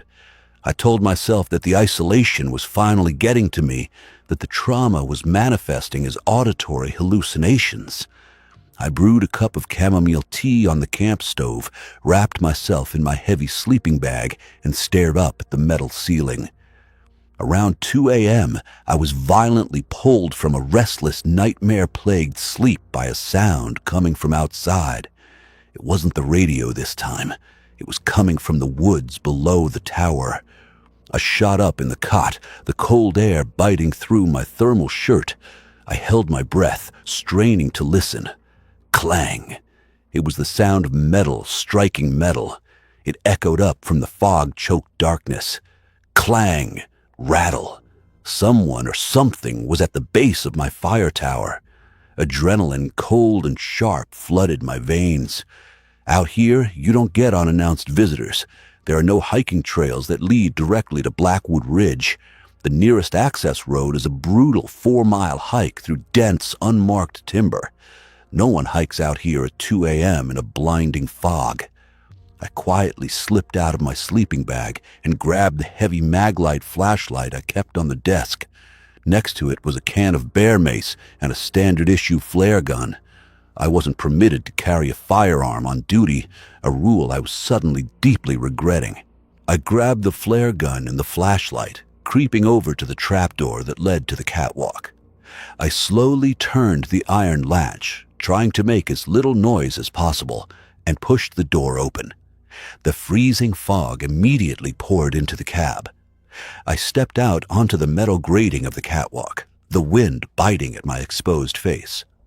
I leaned over the railing and peered down into the abyss. The fog was so thick I couldn't see past the 3rd flight of stairs. The steel legs of the tower vanished into the murky gray. "Hey!" I shouted, my voice sounding weak and thin as it was swallowed by the vastness of the mountains. "This is a restricted DEC facility. Who's down there?" The silence stretched on for 10 agonizing seconds. Then, from the impenetrable darkness below, a voice called up to me. "Hey, this is a restricted DEC facility. Who's down there?" I froze.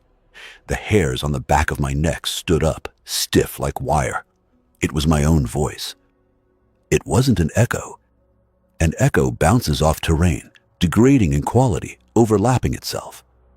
This was someone standing directly at the base of the tower, screaming my exact words back up at me with the exact same inflection, the exact same pitch, and the exact same tremor of fear. My hands shook as I clicked the maglite on, shining the powerful LED beam down through the metal grating of the stairs.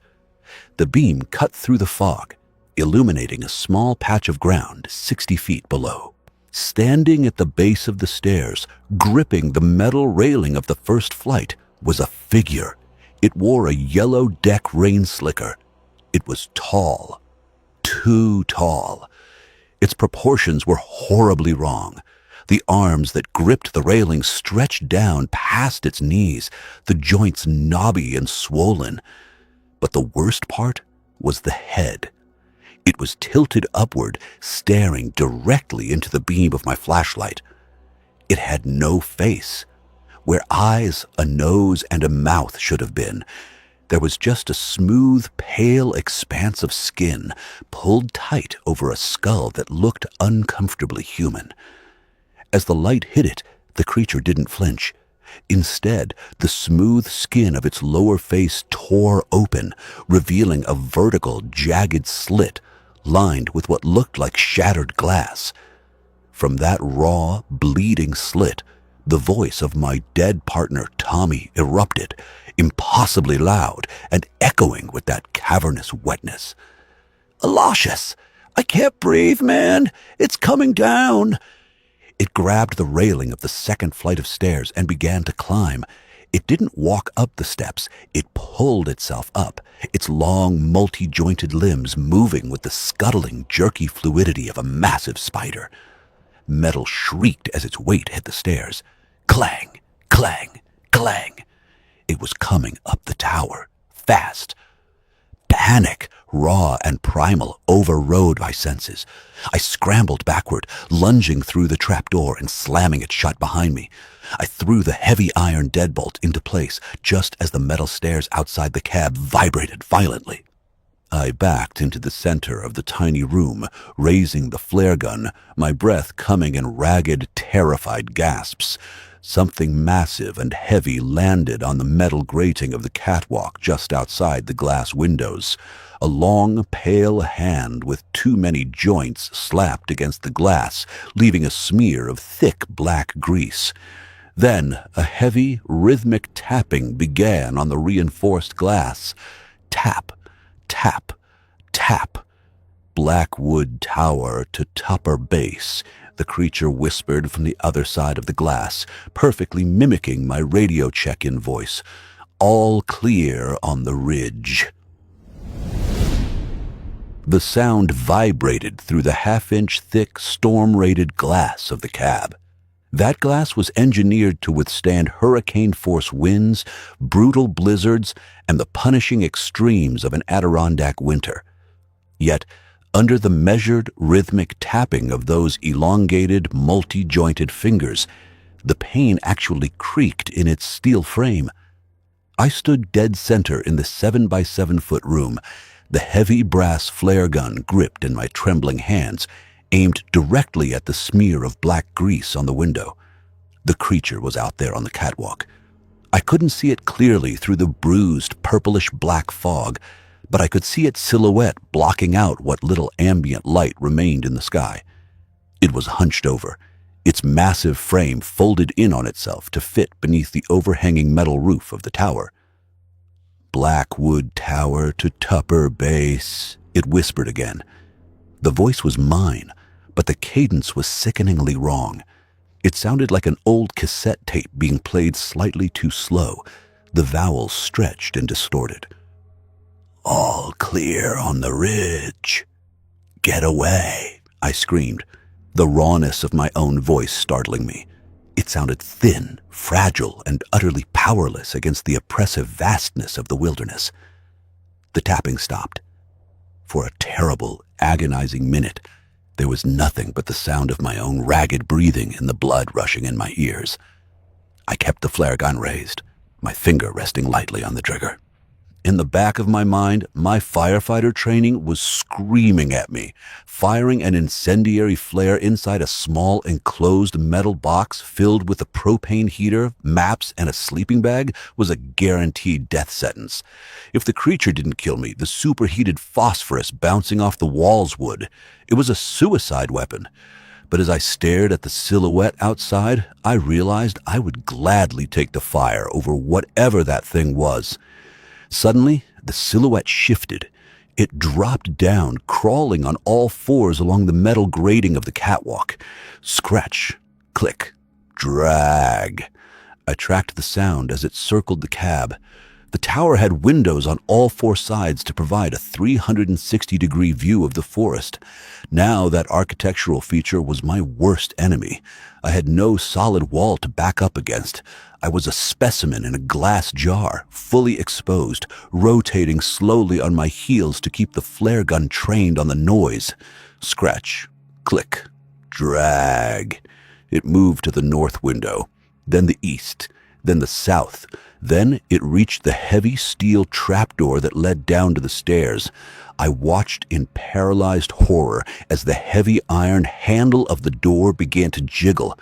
It was a simple latch mechanism from the outside, secured by the heavy iron deadbolt I had slammed into place on the inside.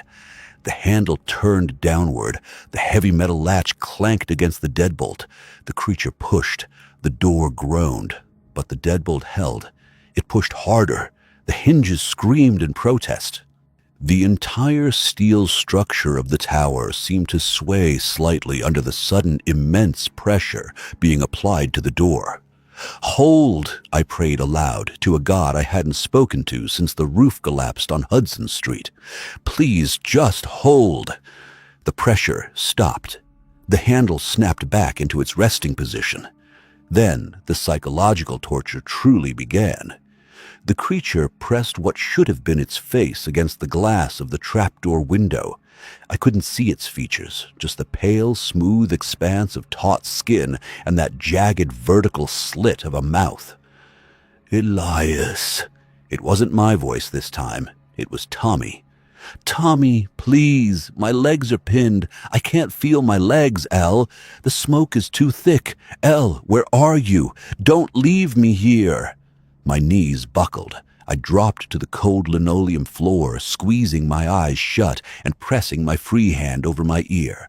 "Shut up," I sobbed, the tears hot and fast against my freezing cheeks. "Shut up! Shut up! Shut up! You're not him! You're not him!" "I'm burning, Elias! Oh, God, it burns!" The creature shrieked, perfectly replicating the agonizing, throat-tearing screams that had haunted my nightmares every single night for 2 years. The sound was deafening, bouncing off the glass, filling the tiny cab with the ghosts of my past. It added the sound effects, too, the crackle of burning timber, the hiss of a severed steam pipe, the chaotic chatter of the FDNY radio channel.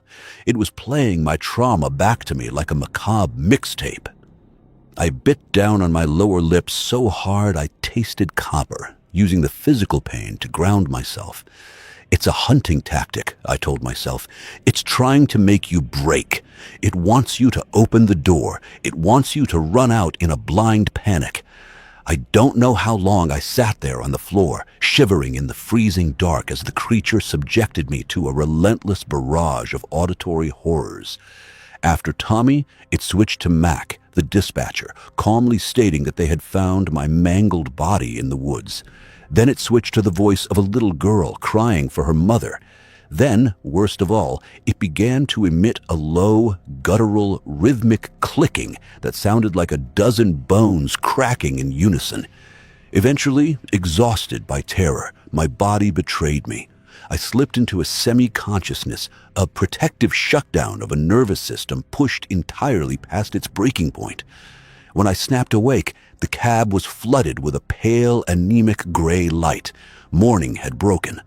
I scrambled backward, my boots kicking against the base of the desk, raising the flare gun toward the trapdoor. Nothing. The catwalk was empty. I stayed frozen for another 20 minutes, listening to the absolute, suffocating silence of the forest. The wind wasn't even blowing. It was as if the entire mountain range was holding its breath. My muscles cramped in agony as I slowly forced myself to stand. My breath plumed in the freezing air of the cab. The propane heater had long since died. I moved cautiously to the north window and peered out. The fog had not lifted. In fact, it seemed denser, a blinding, opaque wall of white-gray mist that obscured everything beyond the edge of the metal catwalk. I couldn't see the trees. I couldn't see the ground 60 feet below. I was marooned on a tiny island of steel in a sea of nothingness. I walked over to the trapdoor and inspected the glass. Smeared across the outside of the pane was a massive handprint in thick, black tar-like grease. It had 6 impossibly long, double-jointed fingers. Around the handprint, the glass was covered in deep, parallel scratches, as if someone had taken a diamond-tipped chisel to the storm-rated pane. A fresh wave of dread washed over me as I noticed the heavy iron deadbolt. The steel bracket holding it to the doorframe was bent slightly inward. It had nearly given way. If the creature had pushed just a little harder or stayed a little longer, it would have ripped the door right off its hinges. I rushed to the radio on the desk. I grabbed the receiver and keyed the mic, my thumb pressing the button so hard my knuckle turned white. Blackwood Tower to Tupper Base. Emergency. Mayday. Mayday. Mac, if you can hear me, I need immediate assistance. Deck facility under attack. Repeat. Mayday. I released the button and listened. Not even static. The radio was completely dead. I checked the power cord. It was securely plugged into the solar-charged battery bank. I checked the dials. Everything was on. The signal was just gone. Whatever was in the fog was dampening it, or the creature had destroyed the antenna array on the roof during the night. I dropped the receiver. The harsh reality of my situation crystallized in my mind with terrifying clarity. Mac wouldn't send a search and rescue team until I missed 3 consecutive check-ins. That was standard protocol to account for bad weather, equipment failure, or rangers simply falling asleep. That meant nobody would even start looking for me for another 48 hours. I looked at the bent bracket of the deadbolt. The creature hadn't given up. It had just retreated from the daylight. But even now, the daylight was weak, filtered through the impenetrable fog. The sun would set again by 5:30 p.m. If I stayed in the cab tonight, that door would not hold. The creature would break in, and I would be trapped in a 7 by 7 foot steel cage with nowhere to run.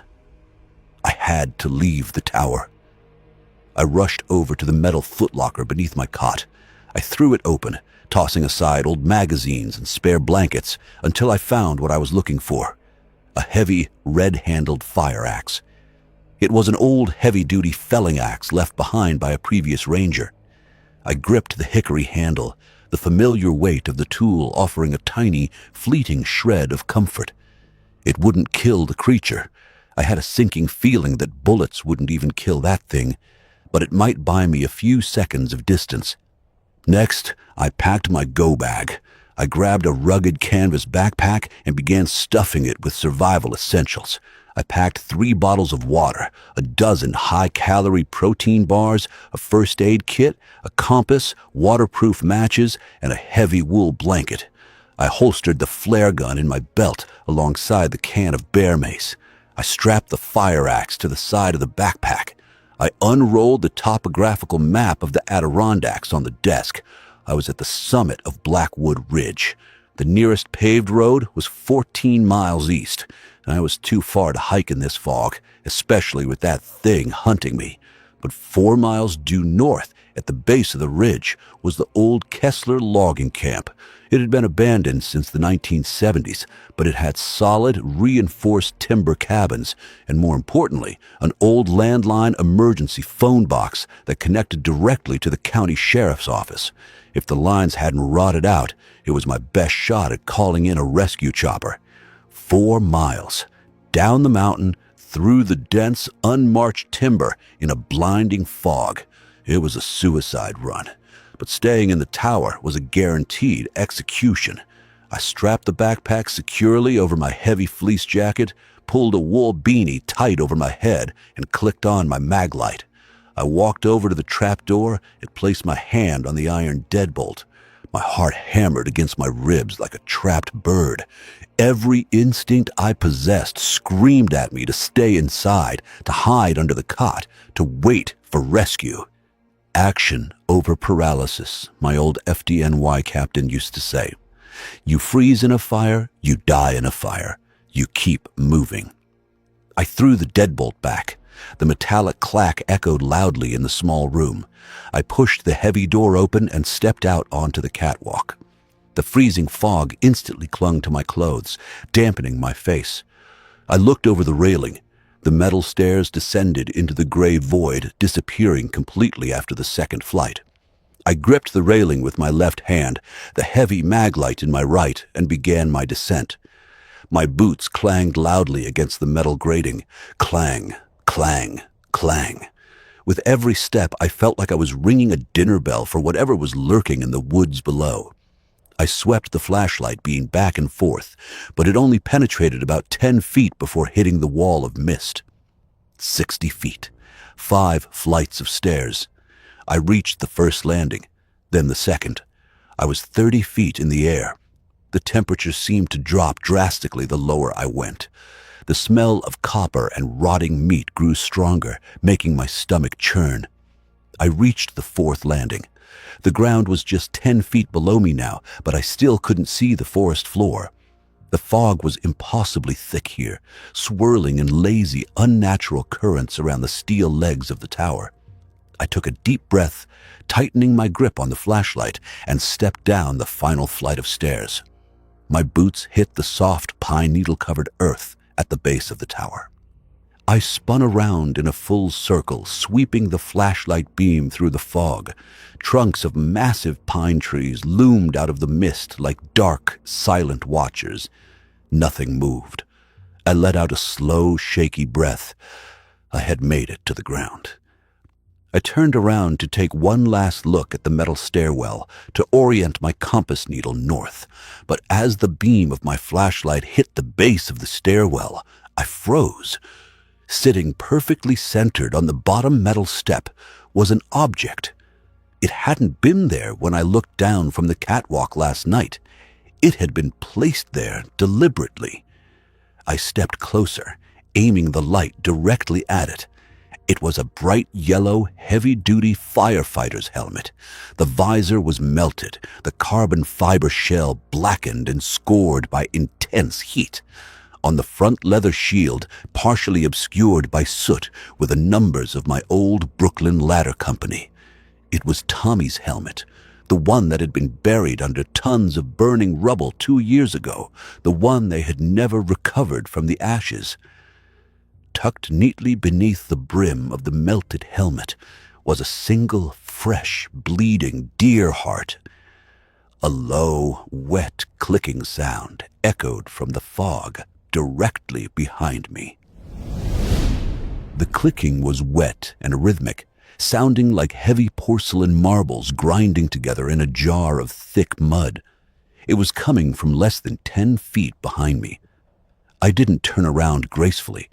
I violently pivoted on my heel, bringing the heavy maglite up like a club, the beam slicing through the dense, bruised fog. For a fraction of a second, the light caught it. It was crouched on top of the tower's concrete footing. Its limbs were folded beneath it like a massive, pale, praying mantis preparing to strike. Its skin was the color of drowned flesh, taut and gleaming with an oily residue. The face, that blank, featureless canvas of skin, was splitting open down the middle again, the jagged, glass-like teeth parting to emit that horrific, bone-rattling click. I didn't think. The rational, analytical part of my brain that had kept me alive in blazing high-rises completely shut down, replaced by the ancient reptilian instinct to survive. I bolted. I didn't care about Tommy's burnt helmet sitting on the stairs. I didn't care about the impossible physics of how a helmet lost in a Brooklyn fire 2 years ago had ended up on a mountain in upstate New York. I just ran. I plunged headlong into the impenetrable fog, heading roughly north toward the old Kessler logging camp. Within 3 seconds, the fire tower vanished behind me, swallowed completely by the gray abyss. I was instantly swallowed by the Adirondack wilderness. The forest out here is not a groomed city park. It is a chaotic, brutal tangle of ancient geology and aggressive vegetation. I crashed through thickets of witch hobble that tore at my fleece jacket. My heavy boots slipped on wet, moss-covered granite outcroppings.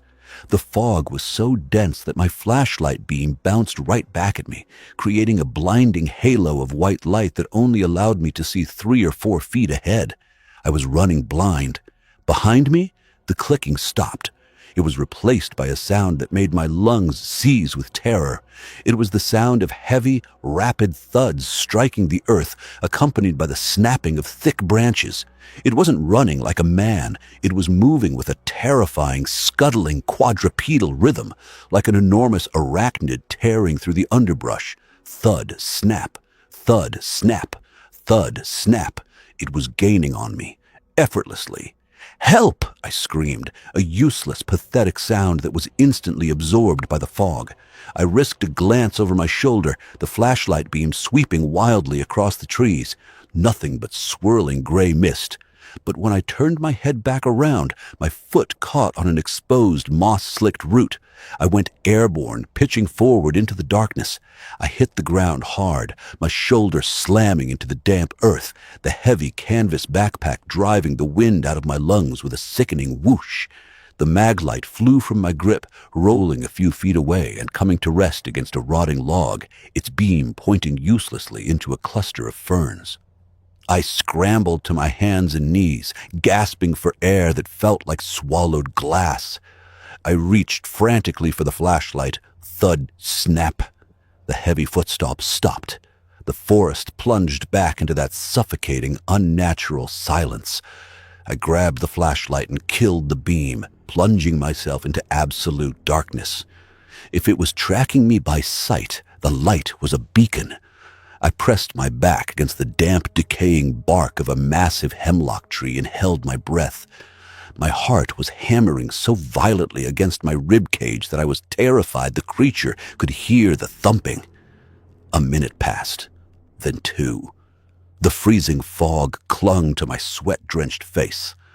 I unclipped the safety strap on the fire axe attached to my pack, sliding the smooth hickory handle into my right hand. Then the voice floated out of the fog. It came from my left, maybe 20 yards away. "Command, this is Ladder 42. We have a structural collapse on the seaside. Mayday, mayday."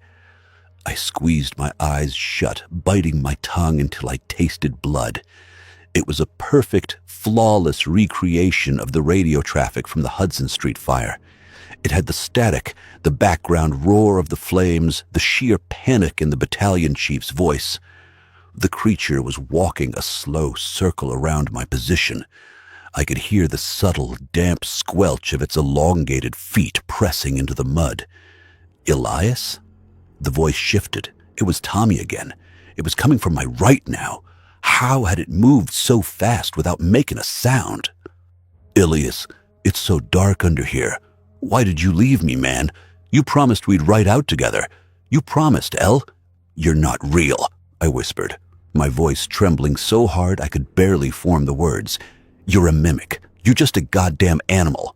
"I'm burning, El," the voice shrieked, suddenly directly in front of me, less than 10 feet away in the pitch-black fog. "They're melting my eyes," I snapped.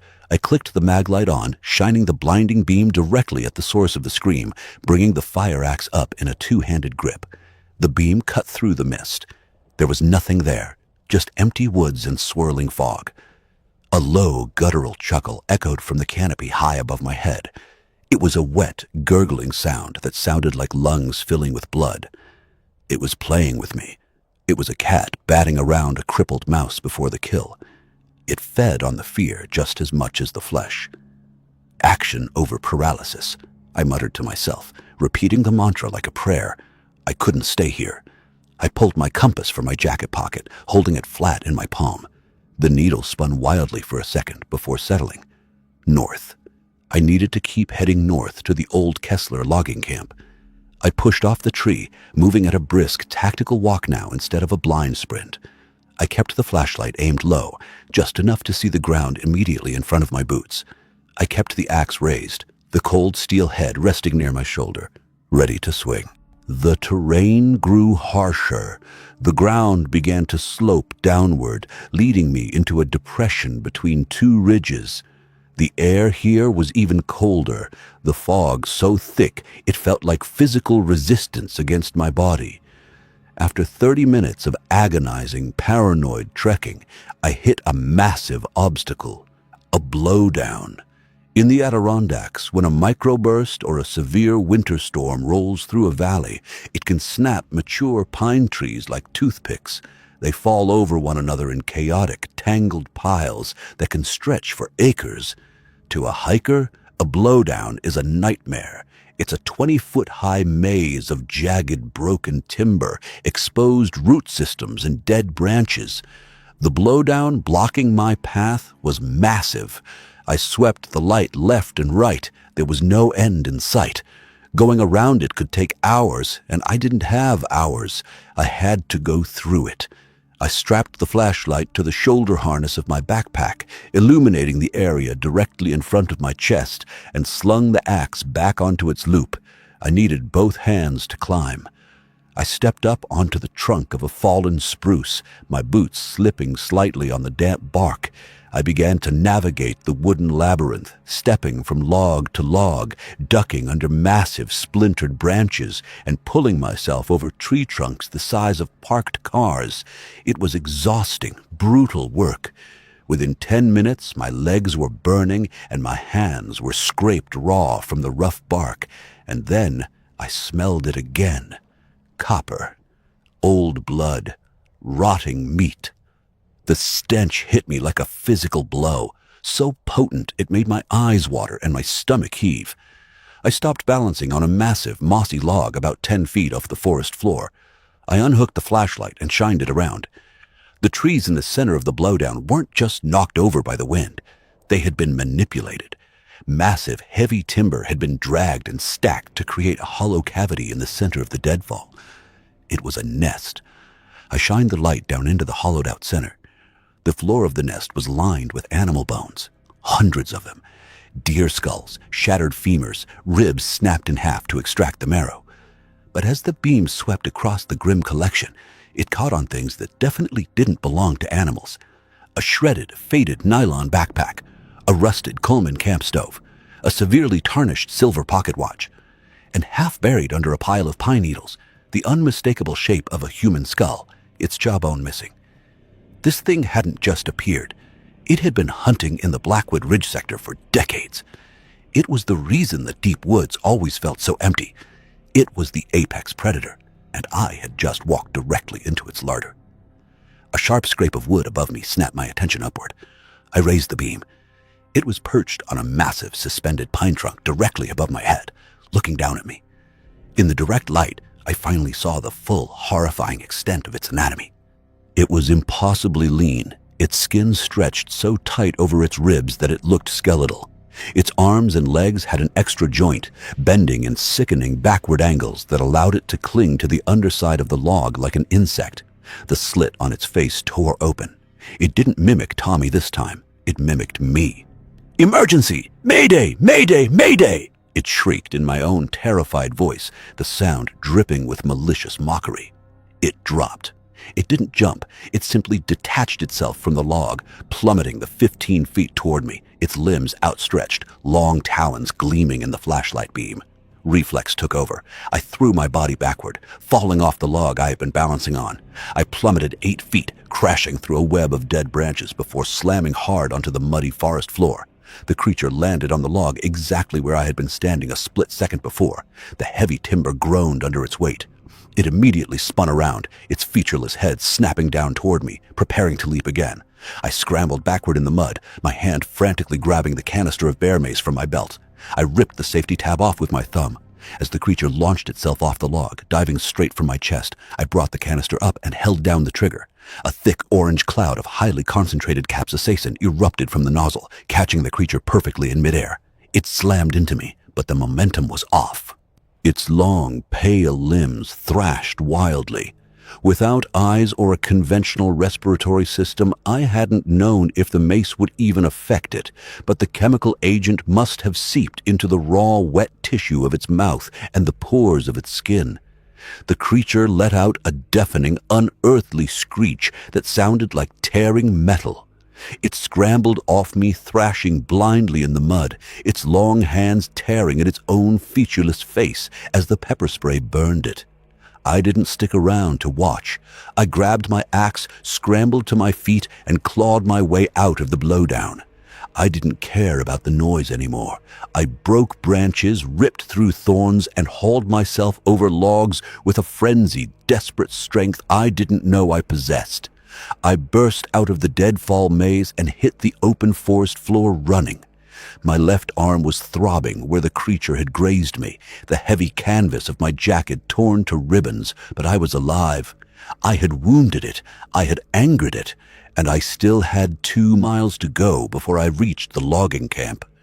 As I ran into the freezing fog, the horrific metallic shrieking of the creature echoed behind me, promising that this hunt was far from over. The human body is a remarkable machine when it believes it is about to die. It shuts down all non-essential functions, digestion, higher-level reasoning, the perception of cold, and dumps every microgram of available adrenaline directly into the muscles. You don't feel pain. You don't feel fatigue. You just move. For the first mile after escaping the deadfall maze, I didn't run, I flew. I tore through the Adirondack timber like a frantic ghost, my boots barely registering the uneven ground.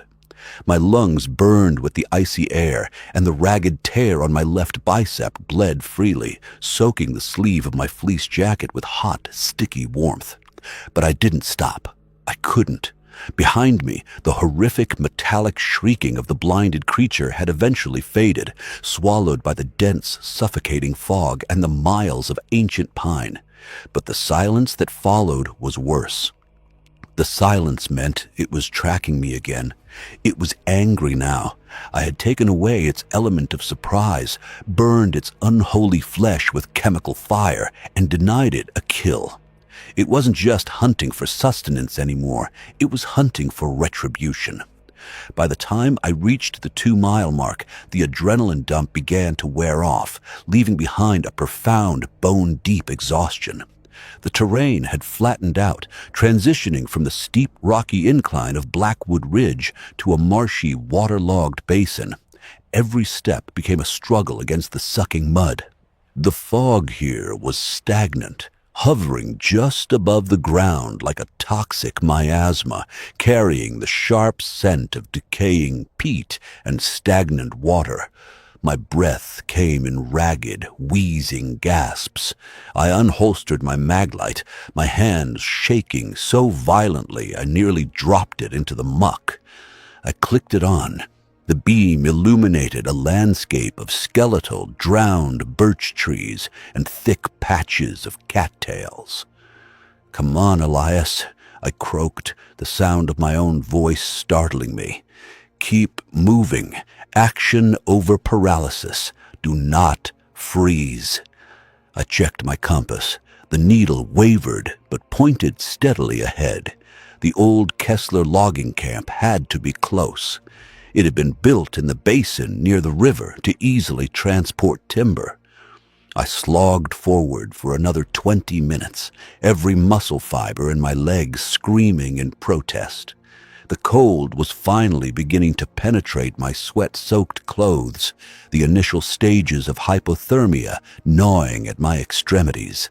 My fingers were growing numb, making it difficult to maintain my grip on the heavy hickory handle of the fire axe. Then a massive, angular shadow loomed out of the fog directly in my path. I raised the flashlight, my thumb hovering over the button to kill the beam if it was the creature. But the light didn't catch pale, stretched skin. It caught rusted, heavy-gauge yellow steel. It was a Caterpillar D8 bulldozer, a massive relic from the 1970s. The earth mover had been left to rot in the woods for half a century. Its massive iron tracks were swallowed by the rising mud, and thick vines of ivy snaked up its rusted exhaust stack. I let out a shuddering breath of relief. I had found the perimeter of the Kessler camp. I moved past the ruined bulldozer, sweeping my light across the darkness. The fog began to part, revealing the ghostly silhouettes of the abandoned logging operation. It was a graveyard of industry. I passed a collapsed sawmill, its corrugated tin roof caved in under decades of heavy winter snow. Rusted chains, logging cables, and forgotten tools littered the ground, hidden like landmines in the tall, dead grass. I was looking for the foreman's cabin. According to the topographical maps back at the fire tower, the main bunkhouses were cheap, temporary structures, but the foreman's office was built with heavy, reinforced timber to protect the company payroll and the radio equipment. More importantly, it was the only building explicitly marked on the map as having a hardwired copper line emergency telephone. I navigated through the ruins, the eerie silence of the camp setting my teeth on edge. In the fog, the skeletal remains of the bunkhouses looked like massive rib cages rising out of the earth. Finally, at the far edge of the clearing, backing up against a sheer rock face that marked the boundary of the basin, I saw it. It was a solid, single-story log cabin. Unlike the other structures, its roof was still largely intact. The windows were boarded up with heavy, weather-beaten planks, and the front door was a thick slab of solid oak bound with iron hinges.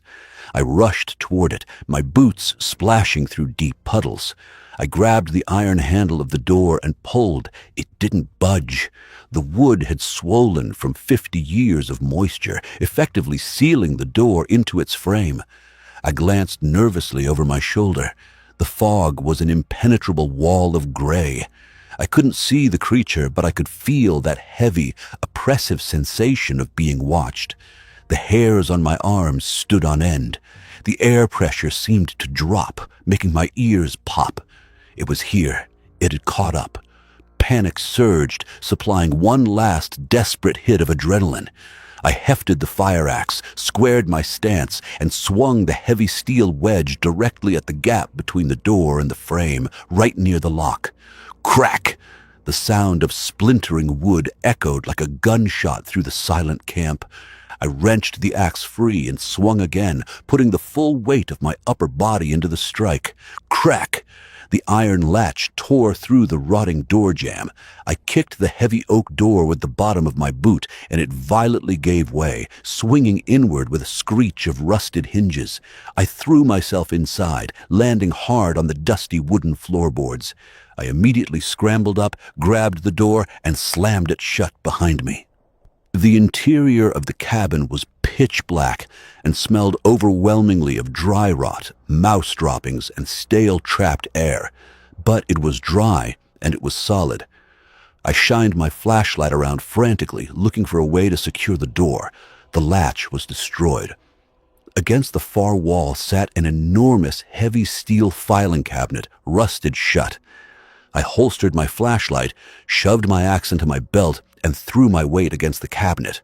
Metal shrieked against the hardwood floor as I pushed it inch by inch, my boots slipping in the dust. A heavy, wet thump sounded from the roof of the cabin. I froze, my hands pressed flat against the rusted steel of the cabinet. Scratch. Drag. Long, heavy claws were slowly dragging across the asphalt shingles directly above my head. The creature was on the roof. I gritted my teeth, ignoring the burning pain in my torn bicep, and shoved the filing cabinet the rest of the way, wedging it firmly against the broken door. It wouldn't hold forever against a creature that could bend steel, but it would buy me time. I grabbed my flashlight and scanned the room. There was an old wooden desk, a collapsed cot, and a cast-iron wood stove.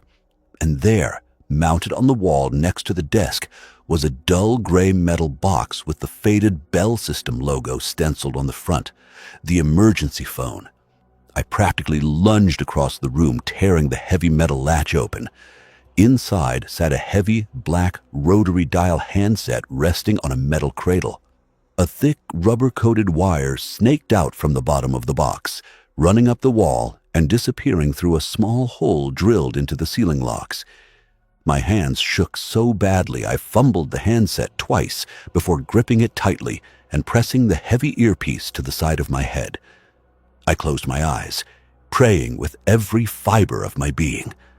Please, please have a dial tone. Let the underground copper lines still be intact. Please. A sharp electric crackle popped in my ear. Then, A steady, unbroken, beautiful hum. A dial tone. It was a miracle of mid-century engineering. The copper lines, buried deep beneath the frost line decades ago, were still carrying a low-voltage electrical current from the local grid miles away.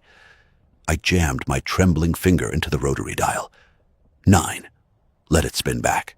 1. Spin back. 1. Spin back. The line clicked. It rang once. Twice. 3 times. Chopper Lake County Dispatch. What is the nature of your emergency? A woman's voice. Clear, professional, human. It was the most beautiful sound I had ever heard in my entire life. My knees gave out. I slid down the wall, clutching the phone like a lifeline, tears of pure relief spilling hot over my freezing cheeks. Oh, thank God, I joked out, my voice cracking. Listen to me. My name is Elias Thorne. I'm a DEC ranger stationed at Blackwood Ridge. I need immediate extraction. I'm at the old Kessler locking camp. There is something out here. It's hunting me.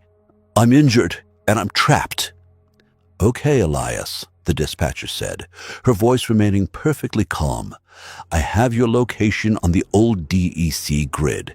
We are scrambling a heavily armed tactical rescue unit and a medical chopper right now. Just stay on the line with me. Are you in a secure location?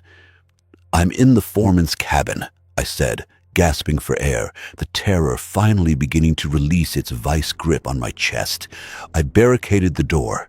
But it's outside. It's on the roof. You need to tell them to bring heavy ordnance. This thing, it's not a bear. It's not an animal. It mimics voices. It uses psychological warfare. I understand, Elias, she replied smoothly. The rescue team is en route. ETA is approximately 15 minutes. You're going to be okay. A heavy, crushing weight lifted off my shoulders. 15 minutes. I just had to survive for 15 minutes. The heavy timber of the cabin would hold for that long. I looked up at the ceiling. The scratching had stopped. Maybe the creature had realized it couldn't get in and retreated back into the fog. Thank you, I breathed, closing my eyes and leaning my head back against the log wall. Thank you so much. Of course, Elias, the dispatcher said. We leave no man behind. My eyes snapped open. My blood turned to ice water in my veins. The hairs on the back of my neck stood up, stiff and agonizing. We leave no man behind. That wasn't police dispatch protocol. That was FDNY. That was the exact phrase Battalion Chief Miller had spoken over the radio during the Hudson Street fire, right before he ordered my team into the collapsing structure to look for Tommy. Who is this? I whispered into the receiver, my voice trembling with a renewed, devastating terror. The line crackled. The clear, professional woman's voice began to warp. The pitch dropped, the audio stretching and distorting until it sounded like a cassette tape being ground to a halt. The steady hum of the electrical line dissolved into a wet, cavernous echo. ETA is 15 minutes, Elias. The voice mocked, shifting seamlessly from the dispatcher to the agonizing, screaming voice of my dead partner. But it's so hot in here, Al. The roof is coming down. I can't wait 15 minutes. I stared in absolute horror at the thick, rubber-coated telephone wire running up the wall and into the ceiling. The creature hadn't retreated. It was on the roof. It had found the exterior copper telephone line running from the utility pole to the cabin. It had physically intercepted the wire. It was mimicking the electrical signals, projecting its stolen voices directly down the copper line and into my ear. You froze, Elias, Tommy's voice shrieked through the earpiece, the sound so loud and piercing it made my eardrum physically ache. You stood there and watched me burn. I ripped the phone away from my ear and slammed it back onto the heavy metal cradle, cutting off the horrific transmission. I backed away from the wall, my breathing fast and hyperventilating. It had tricked me. It had given me hope, manufactured a perfect, flawless illusion of rescue, just so it could rip it away and feast on the sheer, unadulterated despair that followed. It was a predator of the mind as much as the flesh. Suddenly, the cabin violently shook. A deafening crack echoed from above. Dust and wood splinters rained down from the heavy timber ceiling. The creature wasn't playing with the phone line anymore. It was coming inside. Thud. Crack. Rip. It was tearing at the roof.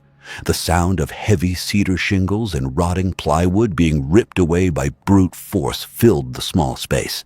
A pale, sickly gray light pierced the darkness of the cabin as a jagged hole was torn open in the ceiling, directly above the center of the room. I grabbed my maglite and shined it upward. A massive, pale hand with 6 elongated, double-jointed fingers reached down through the hole, gripping the edge of the shattered wood. The skin was blistering and raw, oozing black fluid where the bear mace had burned it. Then, the face pushed its way into the opening. It hung upside down, staring at me. The smooth expanse of skin was blistered and ruined by the chemical spray, but the jagged vertical slit of a mouth was pulled wide open in a grotesque, horrifying smile.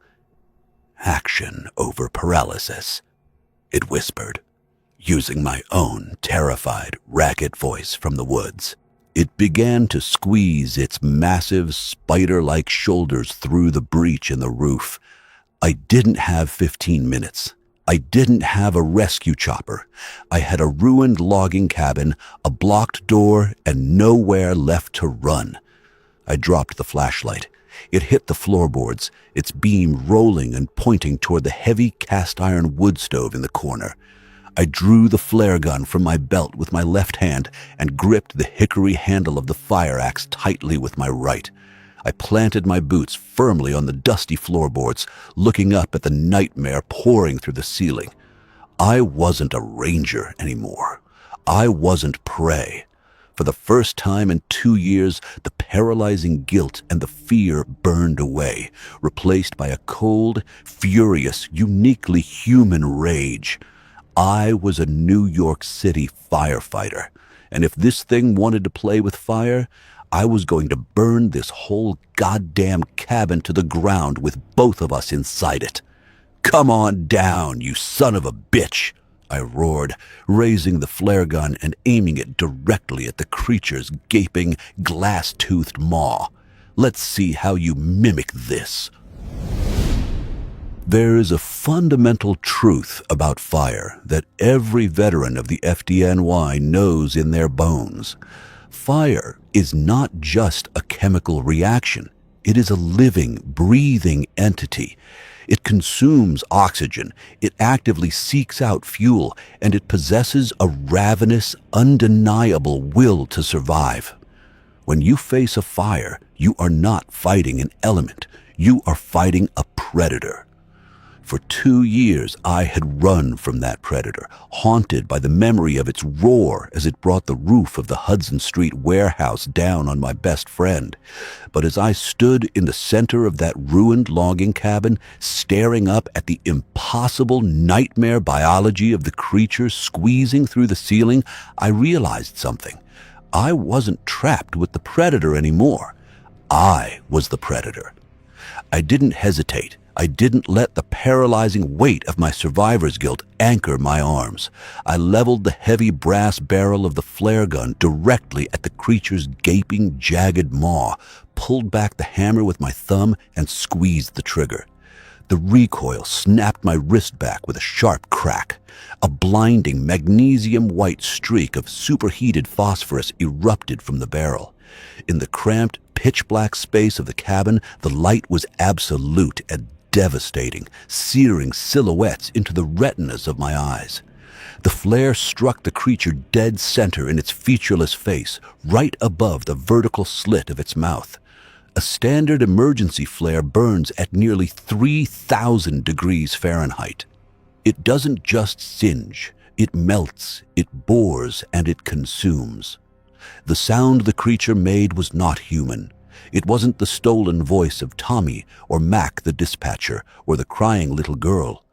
Stripped of its psychological armor, the entity finally revealed its true voice, a deafening, metallic shriek that sounded like a subway train grinding to a halt on unlubricated tracks, layered over the wet, gurgling roar of a slaughtered animal. It thrashed violently, its long, pale arms flailing in blind agony. The flare was embedded deep in its flesh, sputtering and hissing as the intense heat boiled the black, tar-like ichor that served as its blood. The creature's thrashing tore the hole in the roof wider. Rotted cedar shingles, splintered plywood, and chunks of heavy timber rained down into the cabin. And then the creature fell. Its massive, spindly frame crashed onto the wooden desk, shattering it into kindling. It hit the floorboards, rolling and writhing in the dust, its limbs bending at sickening backward angles. But the flare had done more than just blind the monster. The superheated sparks and molten slag cast off by the phosphorus had ignited the ceiling. 50 years of dry rot, combined with the brittle, dead timber of the abandoned cabin, made it the perfect tinderbox. Within seconds, a ring of orange flames blossomed across the roof, racing along the exposed support beams. Thick, acrid smoke immediately began to pool at the ceiling, banking downward like an inverted gray waterfall. The cabin was going up, and it was going up fast. I coughed, pulling the collar of my fleece jacket over my nose and mouth. The heat in the small room spiked dramatically. I needed to get out. I turned toward the heavy steel filing cabinet I had wedged against the door. I threw my shoulder against it, planting my boots and pushing with everything I had. It barely moved an inch. The impact of the creature falling, or maybe the sheer panic in my muscles, had robbed me of the leverage I needed. Behind me, the shrieking stopped. I spun around, gripping the hickory handle of the fire axe with both hands, raising the heavy steel wedge over my right shoulder. The creature had stopped thrashing. The flare had finally burned itself out, leaving a charred, smoking crater where the upper half of its face used to be. Black fluid bubbled and hissed from the wound. But it wasn't dead. It slowly pushed itself up on its 4 elongated, multi-jointed limbs. The skin on its back and shoulders was blistering from the ambient heat of the growing fire. It turned its ruined, smoking face toward me. Without eyes, I don't know how it saw me, but I could feel its gaze pinning me to the floorboards. It opened its jagged, glass-toothed mouth. Elias. The voice was weak, raspy, and choked with thick fluid, but it was unmistakably Tommy's. Elias, why are you doing this to me? I'm burning, El. You're letting me burn again? Why won't you save me? The smoke was thickening, stinging my eyes and burning my throat, but the psychological blow hit harder than the smoke inhalation. The creature was pulling out its final weapon. It was trying to anchor me in my own trauma, trying to make me freeze, trying to convince me that if I left this burning room, I was abandoning my partner all over again. I stared at the monster. I looked at its impossibly long limbs, its pale alien skin, and the horrific smoking crater on its head. You're not Tommy, I croaked, my voice rough from the smoke. I trusted you, El, the creature shrieked, perfectly mimicking the panicked, frantic tone of a man realizing he was about to die. It took a slow, scuttling step toward me, its long claws gouging deep tracks into the hardwood floor. You're a coward! You always were a coward! For 2 years, a voice exactly like that had whispered in my ear every time I tried to sleep. For 2 years, I had believed it. I had exiled myself to a steel cage in the sky because I felt I didn't deserve to be around the living. But looking at this grotesque parasite, this mindless predator that fed on stolen tragedies and hollow echoes, the guilt finally shattered. Tommy was a hero. Tommy would have taken an axe to this thing without a second thought. I didn't leave him, I said, my voice dropping to a low, steady growl. The heat of the fire was roaring around me, the flames now consuming the walls, painting the room in a hellish, flickering orange light. I survived. That wasn't a sin, it was just the luck of the draw. The creature lunged. It propelled itself across the room with terrifying speed, its long arms reaching out, razor-sharp talons extending to eviscerate me. I didn't freeze. Action over paralysis. I planted my left foot, stepped into the swing like a baseball batter, and brought the heavy steel head of the fire axe around with the full, devastating kinetic force of my entire body. The blade bit deep. It caught the creature mid-air, striking the elongated joint of its left shoulder. The hyper-sharpened steel cleaved through the tough, leathery skin underneath. The impact sent a violent shockwave up my arms, jarring my teeth, but I followed through. The creature's arm was severed completely, spinning away into the flames. A geyser of hot, black fluid erupted from the stump, splashing across my jacket and face. It burned like battery acid, but the adrenaline masked the pain. The creature crashed into the filing cabinet beside me, its momentum carrying it past my swing. It let out another horrific mechanical shriek, thrashing wildly with its remaining limbs. One of its wildly flailing legs caught me in the chest, kicking me backward. I stumbled and fell hard, the axe slipping from my grasp and clattering across the floorboards. I scrambled backward on my hands and feet as the creature righted itself. It was missing an arm. Its face was a smoking ruin, and the fire was beginning to catch on its pale, oily skin. But its sheer predatory will kept it moving. It dragged itself toward me, its jaw unhinging to reveal a cavernous throat. "We leave no man behind," it roared, a grotesque choir of Tommy, Mac, and the female dispatch's voices blending into a single demonic chorus. It raised its remaining arm, preparing to drive its talons through my chest. Above us, the heavy timber of the cabin's roof finally gave way. The fire had eaten through the main support beam. With a deafening, thunderous crack that shook the very bedrock beneath the cabin, the ceiling collapsed. A massive burning oak beam, easily weighing 800 pounds, plummeted from the ceiling. It struck the creature directly across its elongated back. The impact was catastrophic. The creature was driven flat against the floorboards, its spine snapping with a loud, sickening pop. The burning timber pinned it to the ground, trapping it in the center of the inferno. It shrieked, thrashing its remaining limbs, but the weight of the beam was too much. The flames immediately engulfed its pale skin. It reached its one good arm out toward me, its claws scraping desperately at the floorboards, its stolen voices melting into a meaningless, distorted static of pure agony. I scrambled to my feet, coughing violently, my lungs screaming for oxygen. The cabin was a roaring oven, the heat blistering the exposed skin of my neck and face. I looked at the barricade. The creature's impact against the filing cabinet had shifted it just enough. The gap was narrow, but I didn't have time to be delicate. I threw myself at the broken oak door, squeezing my body through the tight space between the rusted metal cabinet and the doorframe. The jagged wood tore at my clothes, scraping my ribs, but I pushed with a frantic, animalistic desperation. With a final, agonizing heave, I burst through the gap and stumbled out into the freezing mud of the logging camp. I collapsed onto my hands and knees, gasping, pulling massive, greedy lungfuls of the icy autumn air. It tasted like ash and pine, and it was the sweetest thing I had ever breathed. Behind me, the foreman's cabin was fully engulfed in flames. It was a towering pillar of fire, illuminating the skeletal ruins of the logging camp in a brilliant, flickering orange light. Over the roar of the inferno, I could hear the faint, dying shrieks of the creature trapped inside, until eventually the roof completely caved in, burying the monster under tons of burning, crushing timber. Then there was only the sound of the fire. I rolled onto my back in the mud, staring up at the sky. The fog was lifting.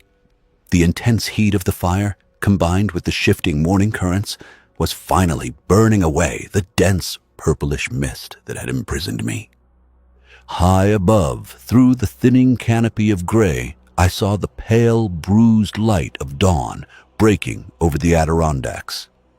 I lay there for a long time, watching the smoke rise and disappear into the clearing sky. My body was battered, burned, and exhausted beyond human limits. The black ichor on my jacket had dried to a stiff, foul-smelling crust. I was freezing, yet perfectly warm. Then I heard it, a rhythmic, steady thumping echoing off the mountains. It wasn't the scuttling footfalls of a predator. It was the mechanical, heavy chop of helicopter rotors. A New York State Police search and rescue Huey crested the ridge, its spotlight cutting through the last remnants of the fog, sweeping across the abandoned logging camp. The beam caught the roaring fire, and then it swung over and centered perfectly on me. I didn't have the strength to stand. I just raised my right arm, weakly waving it in the blinding light. A voice boomed over a megaphone from the chopper. DEC Ranger Thorne, remain in your position. Medical and tactical teams are deploying. We have you visual. I let my arm drop into the mud. I closed my eyes, and for the first time in 2 years, I slipped into a sleep that was entirely dreamless. Epilogue. It's been 3 years since they pulled me out of the mud at the old Kessler logging camp. The official DEC incident report is a masterpiece of bureaucratic fiction. They chalked the destruction of the Blackwood Ridge fire tower down to a freak localized microburst, and the burning of the logging camp to a lightning strike. As for my injuries, they officially concluded that I had suffered a severe psychotic break due to isolation and PTSD, hallucinatory episodes brought on by stress, and an encounter with a rabid black bear. I didn't argue with them. I signed the NDAs, took the extended medical leave, and quietly resigned my commission as a forest ranger. The tactical team that pulled me out knew better, of course. You don't bring in federal hazmat teams to collect the charred, biologically impossible remains of a black bear.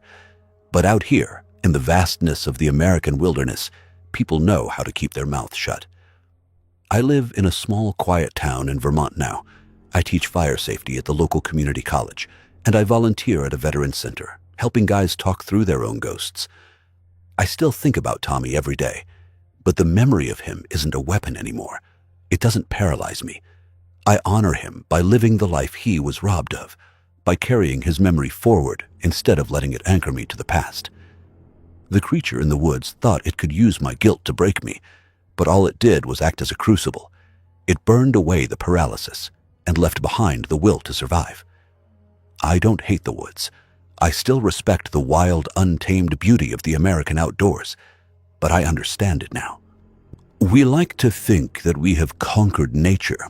We pave roads through mountains, we build steel towers in the sky, and we draw maps that divide the unknown into neat, manageable grids. But the truth is, the wilderness is vast, and our maps are just paper.